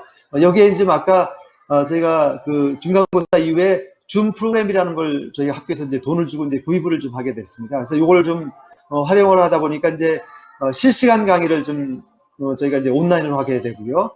이제 줌의 특징은 저희가 강의를 진행을 하면서 그 내용을 저희가 이제 녹화를 해서 저희가 좀 하는 또 특징이 있더라고요. 그래서 녹화된 것들을 다시 아까 그 대림대학교 비포레스트에 또 탑재를 해서 학생들한테 반복 수강을 하게 좀 했습니다. 그렇게 좀 해서 했고요. 그 다음에 이제 제가 강의를 좀 진행을 하고 수행평가를 제가 2차례 진행을 했고요. 그 다음에 중간 기말고사 출석식으로 이렇게 이제 진행을 했습니다. 그렇게 하고요. 그런데 교수학습 모형 설계 때, 요거는 이제 저희가 그 AD 5단계를 적용해서 좀 제가 순차적으로 좀 이렇게 좀 제가 체계적으로 좀 개발을 했습니다. 이걸 좀 이론적인 부분이기 때문에 한번 여러분들이 참고를 했으면 좋겠고요. 그다음 연구 대상은 저희가 1학기에 세무정보 시스템 운영이라는 실무 과목을 수강하는 2학년 4반 40명 학생으로 좀 했고요.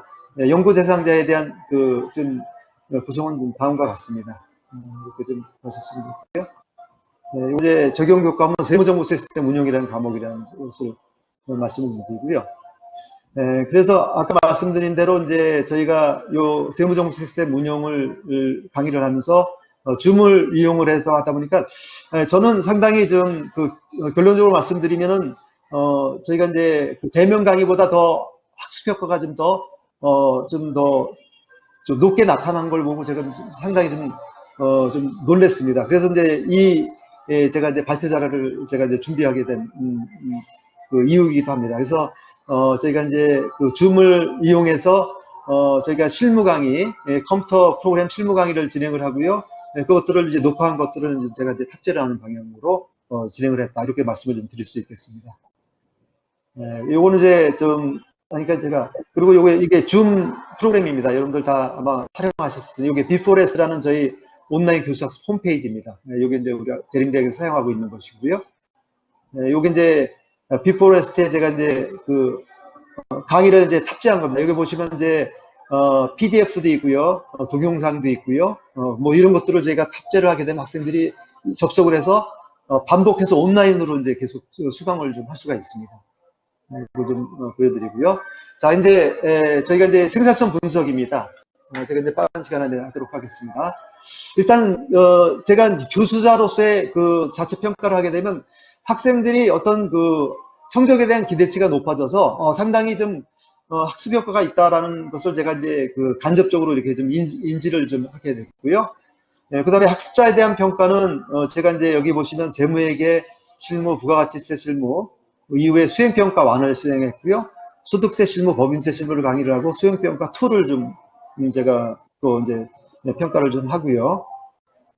그 다음에 제가 매 부가가치세 실무, 재무회계 실무, 부가가치세 실무, 소득세 실무, 법인세 실무를 강의하기 전과 후를 제가 이제 설문지를 만들어서 사전 사후 평가를 했습니다. 그래서 요게 좀 여러분도 잘 안 보이실 텐데 제가 재무회계 실무를 통해서 반드시 학생들이 갖춰야 할 그런 능력을 이렇게 상중하로 제가 그러니까 재무회계 실무 강의 전과 후를 이렇게 상중하로 이렇게 좀 체크를 했습니다. 그 다음에 이것도 부가가치 실무를 똑같이 개발을 했고요. 그 다음에 이제 소득세, 그 다음에 법인세, 이런 것들을 좀 해서, 제가 이제 재무회계 실무 사전사후 평가 결과를 말씀을 드리면요. 사전평가에 보면은 이제 평균 40명, 이쪽에 31명이 응답을 했는데요.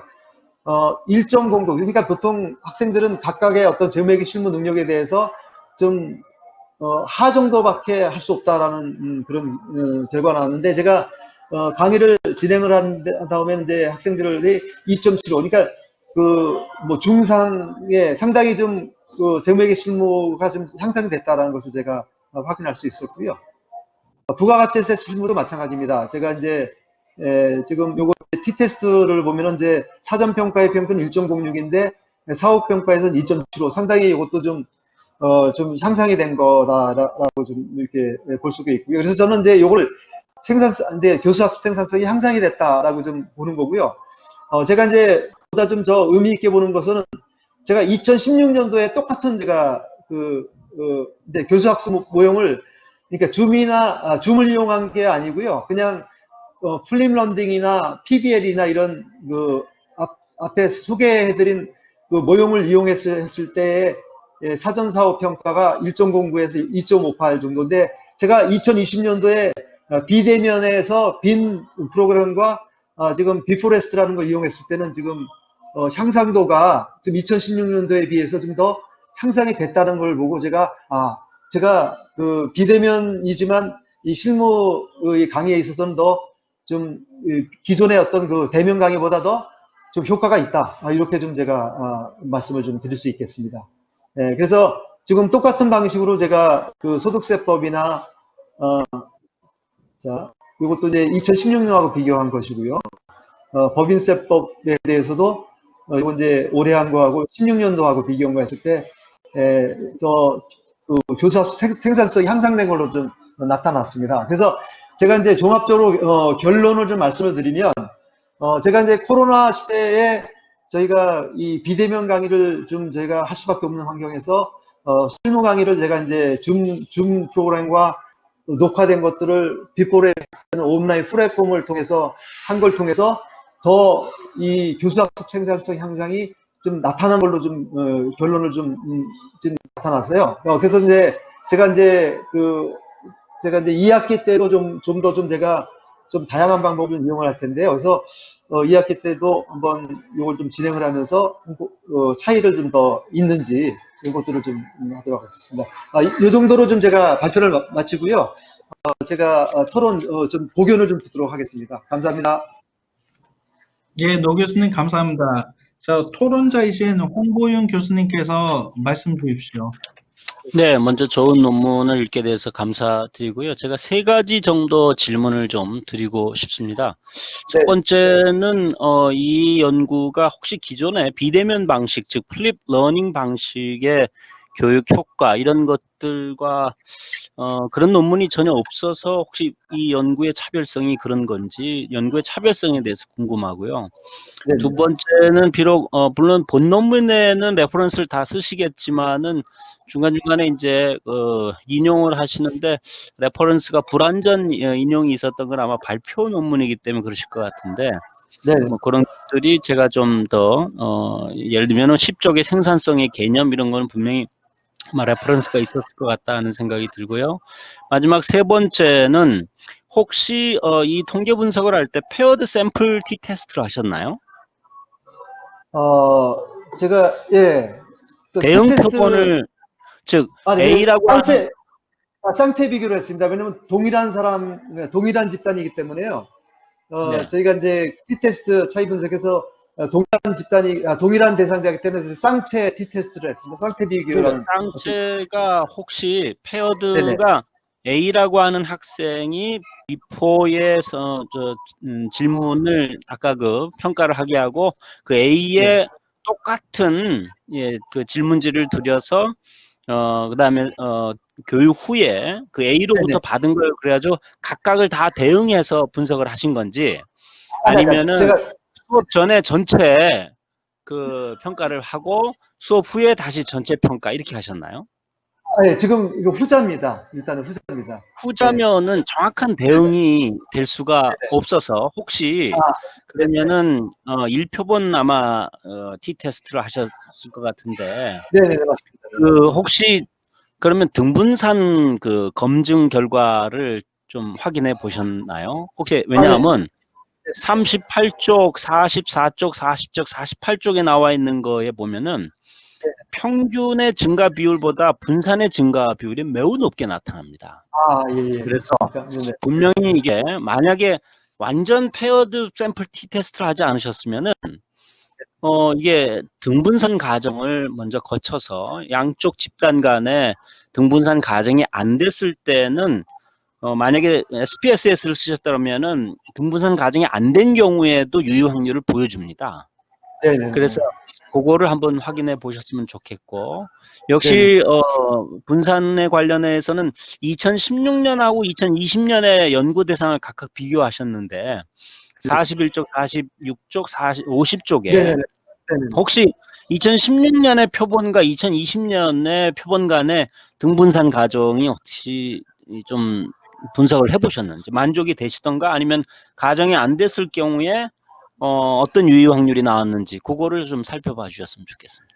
네네네. 아유, 감사드립니다. 아니, 아주 우리 황 교수님 너무, 제가 지금 일단은 데이터는 다 지금 말씀하신 거를 제가, 미처 제가 좀 발표 자료가 지금 시간이 없어서, 예, 제가 이제 전체적으로 좀 했기 때문에 지금 말씀하신 거를 한번 제가 세세히 좀 한번, 제가 요번 컨퍼런스 끝나고 제가 한번 다시, 예, 그걸 좀 잘 한번 확인을 좀 작업을 좀 해보겠습니다. 해서, 뭐 기회만 된다면 한번 저희가 이제 추계라든가 이런 쪽에 조금 요걸 좀 발전적인 게 혹시 이제 기회를 주신다면 한번 그렇게 발표하는 장을 좀 갖도록 하겠습니다. 아주, 박 교수님 아주 좋으신 말씀 감사드리고요. 그 다음에 아까 첫 번째 풀립 러닝이나 이런 쪽에 선행 연구들의 결과들은 러닝의 효과가 있다라는 것들에 대한 건데, 그건 제가 그 앞에 그냥 약간 기술적으로만 좀 이렇게 설명을 좀 드렸는데요. 조금 제가, 실은 제가 이거 풀페이퍼를 실은 제가 제출했다가 컨퍼런스에 이제 PPT를 만들어야 된다 해서 많은 걸 스킵을 하고 좀 했습니다. 그러다 보니까 좀 제가 충분한 걸 좀 말씀을 못 드렸는데요.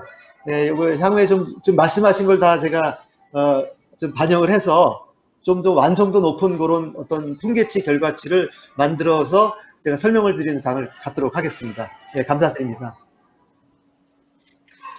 예, 노 교수님, 황보 교수님, 감사합니다. 네네, 네, 감사합니다. 네네. 예, 다음은 시간 관계상 이제 그 참여자 질문은 스킵을 하고요. 그러면 이제 다음 발표를 듣겠습니다. 다음 발표는 강남대학교 김병준 교수님의 세계 6대 연금기금의 운용 수익률 분석입니다. 제가 자료를 올려드리겠습니다.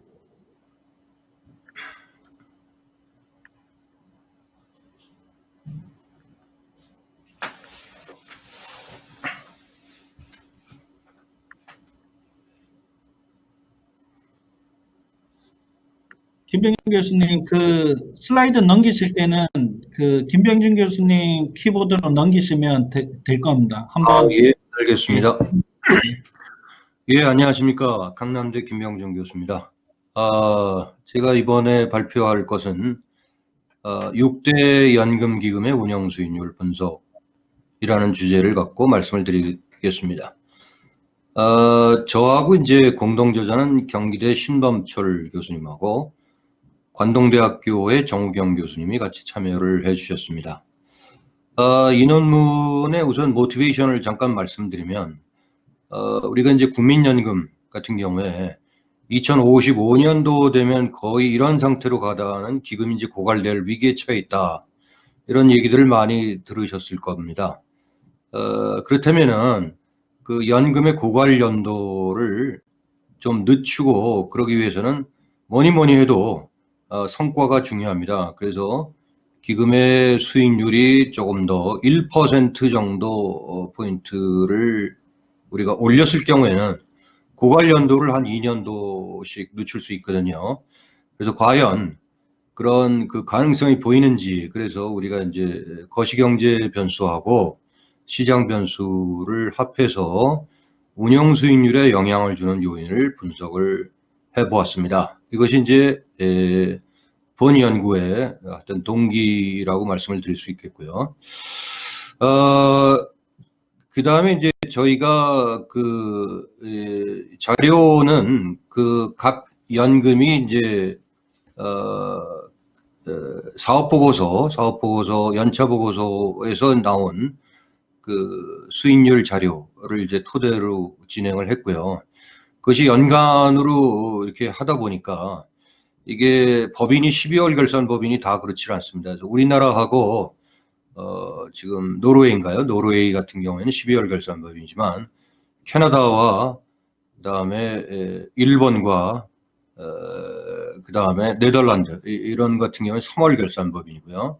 그다음에 미국의 캘퍼스 같은 캘리포니아 연금기금은 6월 결산입니다. 그래서 그 결산 시점에 약간은 그 차이가 나기 때문에 시계열상 이렇게 동일한 그 자료를 갖고 비교를 할 수는 없었습니다.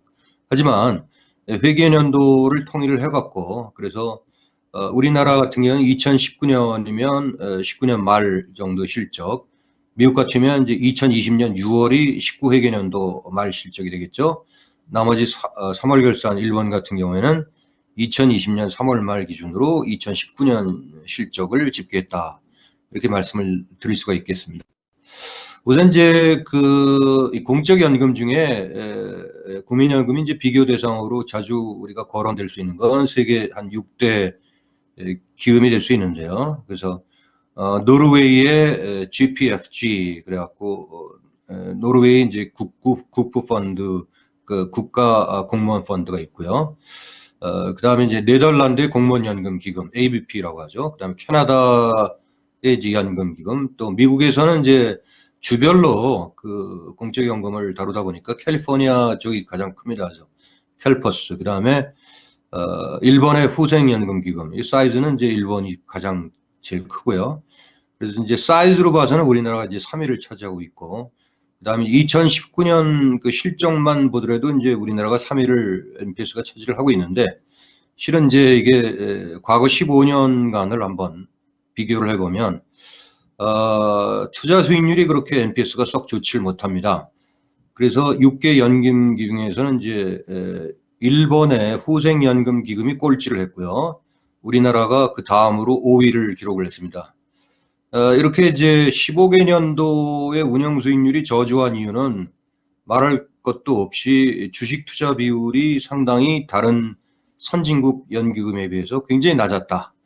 그래서 여기 보시면 주식 투자 비용이 NPS가 거의 최하위를 달리고 있습니다. 일본은 사실 이제 우리나라가 일본을 많이 벤치마킹을 하는데, 일본은 이제 2016년서부터 우리가 이제 연금기금의 주식 투자 비율을 압도적으로 늘렸습니다. 그래서 현재 한 70%를 넘어서고 있고요. 그래서 결국 관건은 우리가 특히 장기 우리 성과를 바라보는 연금기금 같은 경우에는 리스크 프리미엄을 어떻게 획득하느냐가 관건입니다. 그래서 리스크 프리미엄을 잘 획득하는 방법은 두 가지밖에 없습니다. 첫 번째가 분산 투자죠. 그래서 국제 분산 투자를 얼마나 잘 효율적으로 하느냐. 그다음에 두 번째가 장기 투자입니다. 장기 투자에서는 이건 뭐 교과서적으로 얘기해서 우리가 위험 자산일수록 위험에 걸맞는 우리가 보상을 얻을 수 있다. 이것이 이제 어떤 재무관리의 기본이라고 얘기할 수가 있죠. 그래서 그런 식으로 해서 우리 연금이 아직은 뒤떨어졌으니까 거꾸로 얘기해서 좀 개선될 여지도 많다. 이렇게 볼 수가 있습니다. 그 다음으로 이제 저희가 이제 그 패널 회기로 이제 우리가 사실 시계열을 획득하는데 많은 시계열을 획득하기가 좀 어려웠습니다. 그 연차 보고 자료가 대략적으로 2001년서부터 가능한 곳이 있고요. 공통적으로는 2004년서부터 오픈이 되기 때문에 할 수 없이 2004년서부터 2019년간의 16년간의 시계열 자료를 획득할 수밖에 없었고요. 자료가 너무 작기 때문에요. 그래서 이제 6개국을 한꺼번에 패널로 분석을 할 수밖에 없었습니다. 그 다음에 이제 저희가 이 결정 요인으로 세 가지를 봤는데요. 첫 번째는 이제 기금 내부적인 요인이죠. 내부적인 요인으로서 아까 말씀드렸다시피 가장 중요한 게 주식 투자 비중. 그 다음에 이제 자산의 규모 증가율. 그러니까 사이즈가 얼마나 증가를 하느냐가 또 수익률에 영향을 미칠 수가 있습니다. 그 다음에 이제 내부적으로 기금 사이즈가 그 나라의 GDP 대비 얼마나 비중을 차지하고 있느냐. 그것도 이제 하나의 그 어떤 전체적인 수요 공급의 역할에 비추어서 중요하다 판단해서 세 가지를 골랐고요. 그 다음에 이제 두 번째로 골린 게 이제 거시경제 변수입니다. 거시경제 변수는 지금 우리 고령화가 우리나라는 급격하게 빠른 속도로 진행되고 있습니다만, 역시 이제 고령화와 연금 자산에 관련돼서는 이제 세계적으로 굉장히 연구가 많이 다양하게 진척이 돼 왔습니다. 그래서 노인 인구 증가율이 어떻게 연금의 성과에 영향을 미치는지, 그 다음에 이제 주로 그 연금을 넣는 우리가 보험료의 납입 당사자는 개인이죠. 다 개인, 국민 개개인입니다. 그러니까 가계부채하고 이제 관련성이 있을 것 같아서 가계부채 비중을 우리가 선택을 했고요. 그리고 당연히 또 경제성장률, 이제 상식적으로 생각하고 성장률이 당연히 높으면 또 연금의 성과도 높지 않을까 이런 판단하에 이제 저희가 집어넣고요. 그 다음에 이제 우리가 직접적으로 원인을 미치는 건 이제 시장 변수라고 얘기를 할 수 있습니다. 그래서 시장 변수는 아무래도 연금이 주식과 채권으로 운영을 하다 보니까 주식 채권의 가격 변수를 넣어야겠죠. 그래서 이제 국내 주가 상승률, 그 다음에 세계 주가 상승률. 세계 주가 상승률은 참고적으로 모건 스탠리의 그 세계 그 지수의 상승률을 집어넣습니다. 그 다음에 이제 주식만 볼 게 아니라 채권 수익률도 봐야죠. 채권으로 이제 주로 연금이 편입하는 건 장기 채권이죠. 그래서 안전성을 고려해야 되니까 이제 주로 회사채 대신에 장기 국채 수익률을 독립 변수로 또 집어넣고요. 또 역시 마찬가지로 이쪽에 그 상대적인 비중을 보기 위해서 각국의 시가총액이 GDP에서 차지하는 비중, 이거는 얼마나 또 영향을 미칠 수 있는지 이런 걸 한번 집어넣습니다.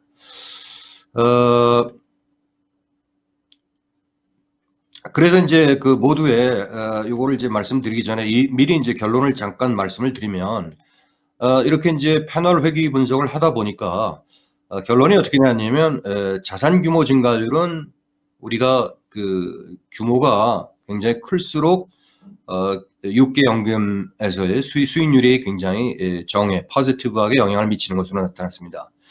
여기에 대해서는 상당히 이제 논란이 많이 있을 수가 있죠. 원칙적으로 우리가 사이즈 이펙트라고 해서 보통 재무에서 이제 소형주 효과라고 얘기하는데, 예를 들어서 소규모의 그 주식을 핸들링 하다 보면 훨씬 더 효율성이 좀 앞설 수가 있습니다.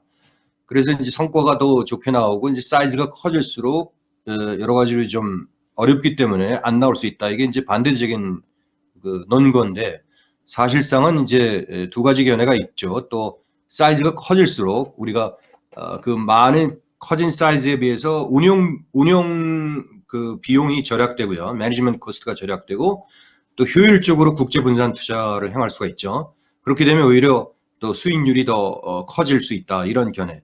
그래서 이제 저희 견해로는 이제 규모 증가율로서는 이제 두 번째 견해로 나왔고요. 뭐 주식 비중은 어떻게 보면 당연한 거죠. 우리가 리스크 프리미엄을 획득을 하기 위해서는 주식 비중이 이제 커져야 된다. 여기서 이제 조금 더 세분적으로 나눠서 주식 비중과 국내 주식 투자 비중하고 해외 주식 투자 비중으로 나눌 수 있는데, 적어도 이렇게 아까 그 사이즈가 큰 그런 연금 기금 같은 경우에는 국내보다는 해외 주식 투자 비중이 압도적으로 높아야 됩니다. 이건 뭐 과거에 제가 홈 바이어스라는 이제 그 논문을 한번 쓴 적도 있었는데요. 홈 바이어스는 이제 국내 편중하는 그 수치입니다. 그래서 국내 편중도가 높을수록 수익은 뭐 나쁘게 나올 수밖에 없겠죠. 그래서 주식 비중이 커질수록 이거는 이제 당연히 잘 나왔고요. 그 다음에 이제 우리가 기금이 차지하는 비중, GDP 비중은 오히려 마이너스가 나왔습니다. 이거는 이제 어떻게 되냐면 국내적인 의미로서 기금이 국내 한정되게 되면, 국내 투자로 한정을 하게 되면 여러 가지 제약이 많죠. 사실은 뭐 5% 룰이라든가 연기금이 굉장히 상대적으로 커졌지 않습니까? 그렇기 때문에 이거 이렇게 마이너스가 나는 이유도 이제 너무나 당연하게 해석할 수 있고요. 그다음 이제 거시경제 변수는 우리가 노인 인가 증가율을 봤을 때 우리나라 같은 경우에는 상당히 그 노인 인가 증가율이 급격하게 이루어짐에 반해서 나머지 5개국 같은 경우는 그렇게 아주 스테디하게 gradually 증가하기 때문에 사실 여기도 이제 두 가지 견해가 있을 수 있습니다. 당연히 이제 노인 인구가 증가하게 되면 말이죠. 이 뒤에 연금을 타게 되는 인구가 많아지니까 연금 사이즈도 줄어들고 수익률도 나빠지지 않겠느냐. 이런 효과가 하나 있을 수 있고요. 두 번째는 그렇지 않다. 이게 인구가 증가하더라도 오히려 이 장수를 하게 되면 뭔가 준비를 좀 많이 해야 되죠. 그러니까 오히려 연금의 급부 시기를 좀 늦출 수도 있고요. 그 다음에 또 이 사망률에 있어도 통계 조사를 해보면은 잘 살고 또 건강하고 고소득자의 있는 사람이 연금 자산이 굉장히 많이 축적이 되어 있습니다. 근데 이런 사람들의 사망률은 굉장히 낮아요. 근데 소위 못 살고 이제 예를 들어서 좀 가정 형편이 어렵고 이런 사람들은 금방 사망률이 좀 일찍 조기 사망하는 것으로 나왔으니까, 그렇게 되면 연금 자산이 많은 사람들이 늦게 사망한다면 그건 또 좋은 일이죠. 그래서 당연히 어떻게 보면 그 노인 인구 증가율로 플러스 되는 요인으로 나올 수가 있고요. 그 다음에 이제 이 자산에 또 이게 코호트 효과라고 그래서 그 당시에 출생연도에 동일한 출생연도에 한 사람들의 그 당시에 그 자산 수익률이 굉장히 높았다. 그리고 자산 축적이 많이 이루어졌다. 이렇게 이것도 이제 우리가 관심 있게 봐야 되는데 그런 종합적인 요인을 봤을 때는 이제 우리 연구 결과에서는 노인 인가 증가율이 연금의 성과에 플러스가 되는 것으로 나왔습니다. 그다음 이제 가계부채 비중도 하나의 논란거리가 될 수 있는데 사실은 이제 보통 가계부채를 많이 써서 우리나라 같으면 이제 주로 가계부채가 부동산, 집값하고 관련이 있습니다. 그래서 이제 우리나라는 특히나 그 금융자산 축적 비율이 다른 5개국에 비해서 굉장히 낮기 때문에 부동산에 편중이 돼 있죠. 가계의 자산이. 그래서 부동산가 상승에 따라서 가계부채가 또 올라가게 됩니다. 그렇지만 이제 다른 나라들은 금융자산이 올라가게 되면 가계부채가 또 이렇게 상승하는 것을 보입니다. 그래서 금융자산 가격이 상승하고 가계부채하고 오히려 정의 상관관계를 갖고 있으니까 오히려 연금의 성과에 있어서도 마찬가지로 정의 상관관계가 있다. 이렇게 이제 볼 수가 있는 거죠. 우리 연구 결과가 그렇게 나왔고요. 그 다음에 이제 경제 성장률은 실질 경제 성장률이다 보니까 사실은 이제 우리가 인플레이션율을 차감한 개념 아니겠습니까? 근데 이제 우리가 운용 수익률 같은 건 전부 이제 명목 수익률이죠. 그래서 우리가 아쉽게도 비유의적으로 나왔지만 거시경제 변수는 거의 어떤 상반된 이론에 비해서 그럴듯하게 나왔다. 그 다음에 이제 자산시장 변수는 우리가 너무 당연하게 나왔으니까 생략하고요. 그 다음에 이제 이 선행 연구들에 대해서는 제가 뭐 조금 말씀을 드렸으니까 그냥 건너뛰도록 하겠습니다. 그 다음에 추정 모형은 말씀드린 대로 패널 효과를 이제 보게 돼. 패널 데이터는 뭐냐면 결국은 이제 이 한 국가에서 계속적으로 이제 뭐 우리가 96개를 다 모은 게 아니기 때문에 국가별로 차이가 있죠. 국가별로 차이가 있으니까 오차항에 있어서 국가 특성 효과가 고려가 돼야 되느냐 아니면 고려를 하지 않느냐. 그래서 고려를 하지 않을 때는 일반 OLS로 돌리고요. 고려를 해야 될 경우에는 우리가 이제 패널 모형으로 돌립니다. 근데 그 국가 특성 효과가 국가별로 우리가 고정적으로 차이가 있느냐 이랬을 때는 우리가 fixed effect model이라고 하고 그렇지 아니라 그게 확률적으로 임의적으로 발생한다. 그럴 경우는 이제 random effect model. 이제 또 한 가지 이제 저희 그 모형 serial correlation이나 heteroscedasticity 이런 것들이 이제 발견됐기 때문에 우리가 이제 추가적으로 panel specific autocorrelation adjusted model 그런 feasible GLS 모델을 한번 또 해봤습니다. 그래서 이제 결론적으로 이 기술 통계량 분석도 이제 제가 모두에 말씀을 드렸으니까 생략하겠습니다. 그래서 추정 결과만 이제 가장 중요한 것만 보여드리도록 하겠습니다. 우선 이제 fixed effect 모델에 있어서 모형 1은 이제 기금 내부 요인, 그 다음에 모형 2는 거시경제 요인까지 세 가지를 플러스했고, 그다음에 모형 3은 이제 세 가지를 다 한꺼번에 봤습니다. 이제 이렇게 우리가 이제 갈라서 본 이유가 앞에 이제 그 상관관계 분석에서 일종의 약간의 멀티컬리니어리티 가능성이 있는데 이게 크진 않습니다. 그래서 실질적으로 0.7 이하가 대부분이 나왔기 때문에 그렇게 크게 문제가 될 수는 없다 이렇게 생각함에도 불구하고 이런 그 몇 가지 변수를 뺀 거하고 삽입시킨 거하고 이제 그걸 같이 모형 1, 2, 3을 통해서 봤고요.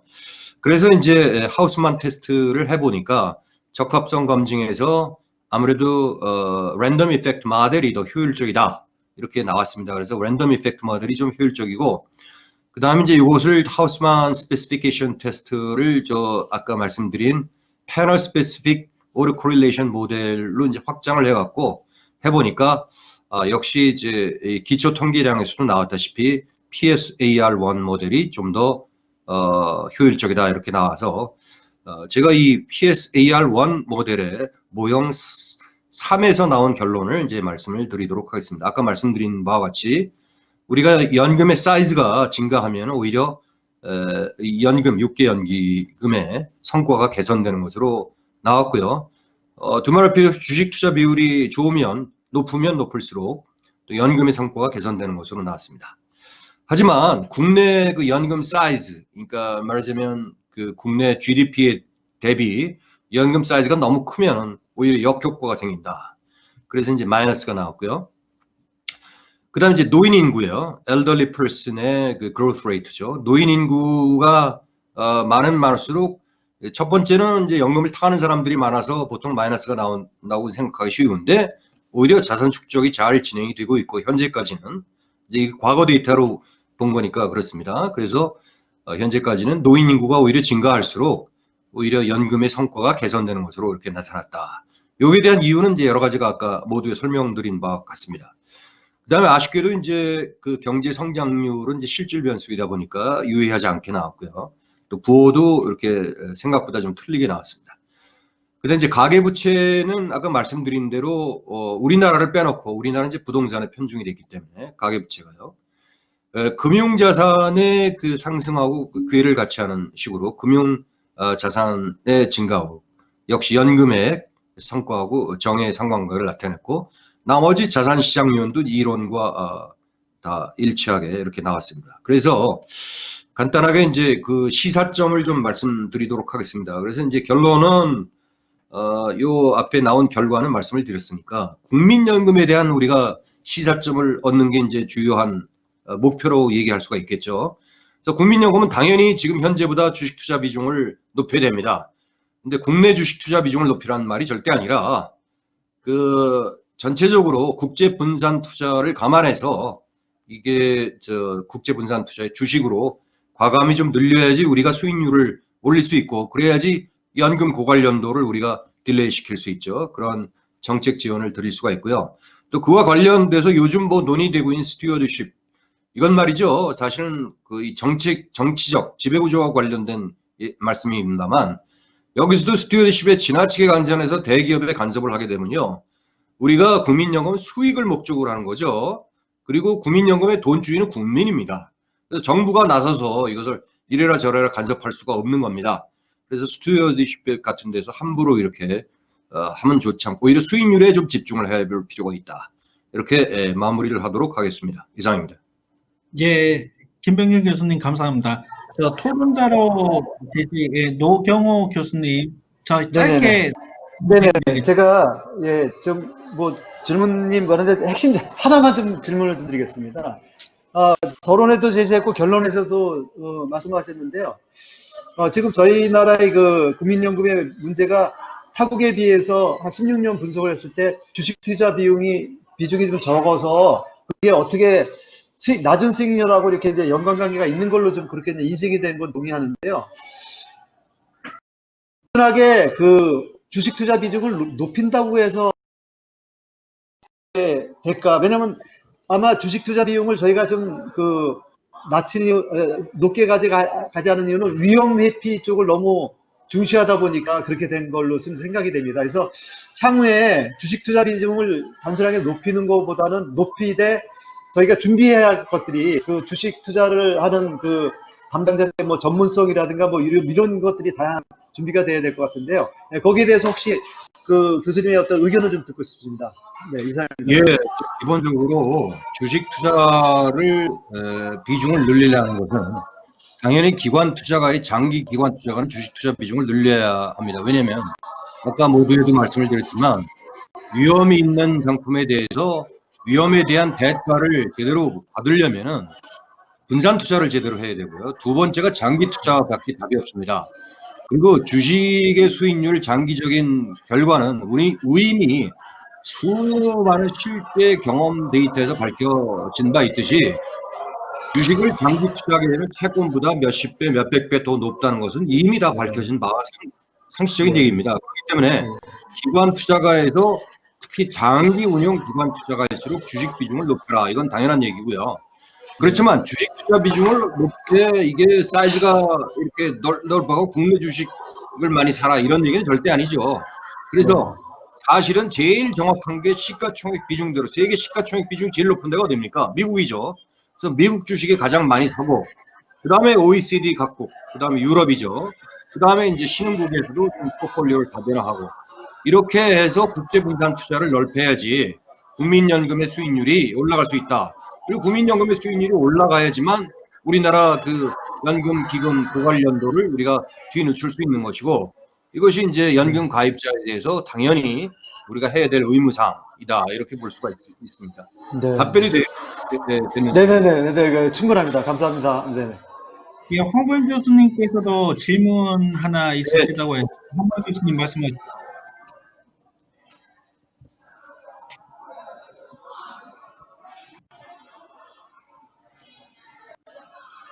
황보영 교수님. 예, 다시 죄송합니다. 저도 인베스트먼트 뱅크에 10년 동안 제가 주식 투자 펀드 매니저를 했던 사람으로서 제가 궁금한 게 하나 있어서, 주식 투자 비중이 낮아서 수익률 3위라는데 주식 투자 비중을 높여야 된다. 그런데 높이되 국제 주식 투자의 비중을 높여야 된다고 하는 거는 지금 현재 나와 있는 논문의 어떤 그 논리적인 규명에서도, 예를 들어서 3위라는 2019년도에 한정된 거고요. 15년간 우리나라 예, 알겠습니다. 다른 국가의 연기금에서 국제 투자 비중이 몇 %고 그것이 우리하고 비교해 봤더니 그 높은 국제 주식 투자 비중을 가지고 있는 국가의 연기금의 수익률이 더 높았다. 뭐 이런 논리적인 규명이 있어야지 말씀하신 대로 주식 투자 비중을 높이되 국제 주식 투자를 더 높여야 된다. 이런 게 논리적으로 말씀인데 제가 그 조그만 그 표를 그 예. 브레이크다운을 뭐 굳이 넣을 필요가 없어서 말씀을 생략했습니다.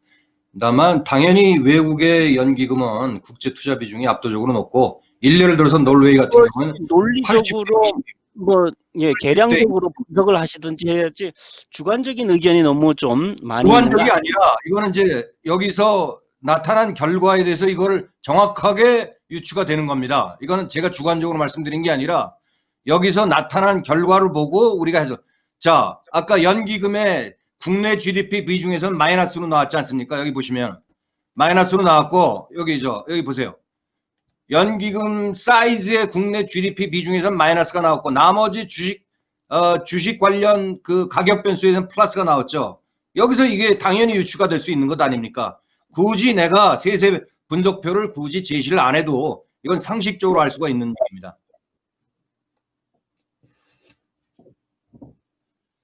예, 김병현 교수님, 황보영 교수님 감사합니다. 예, 시간 관계상 저희가 한 6분 오버했는데요.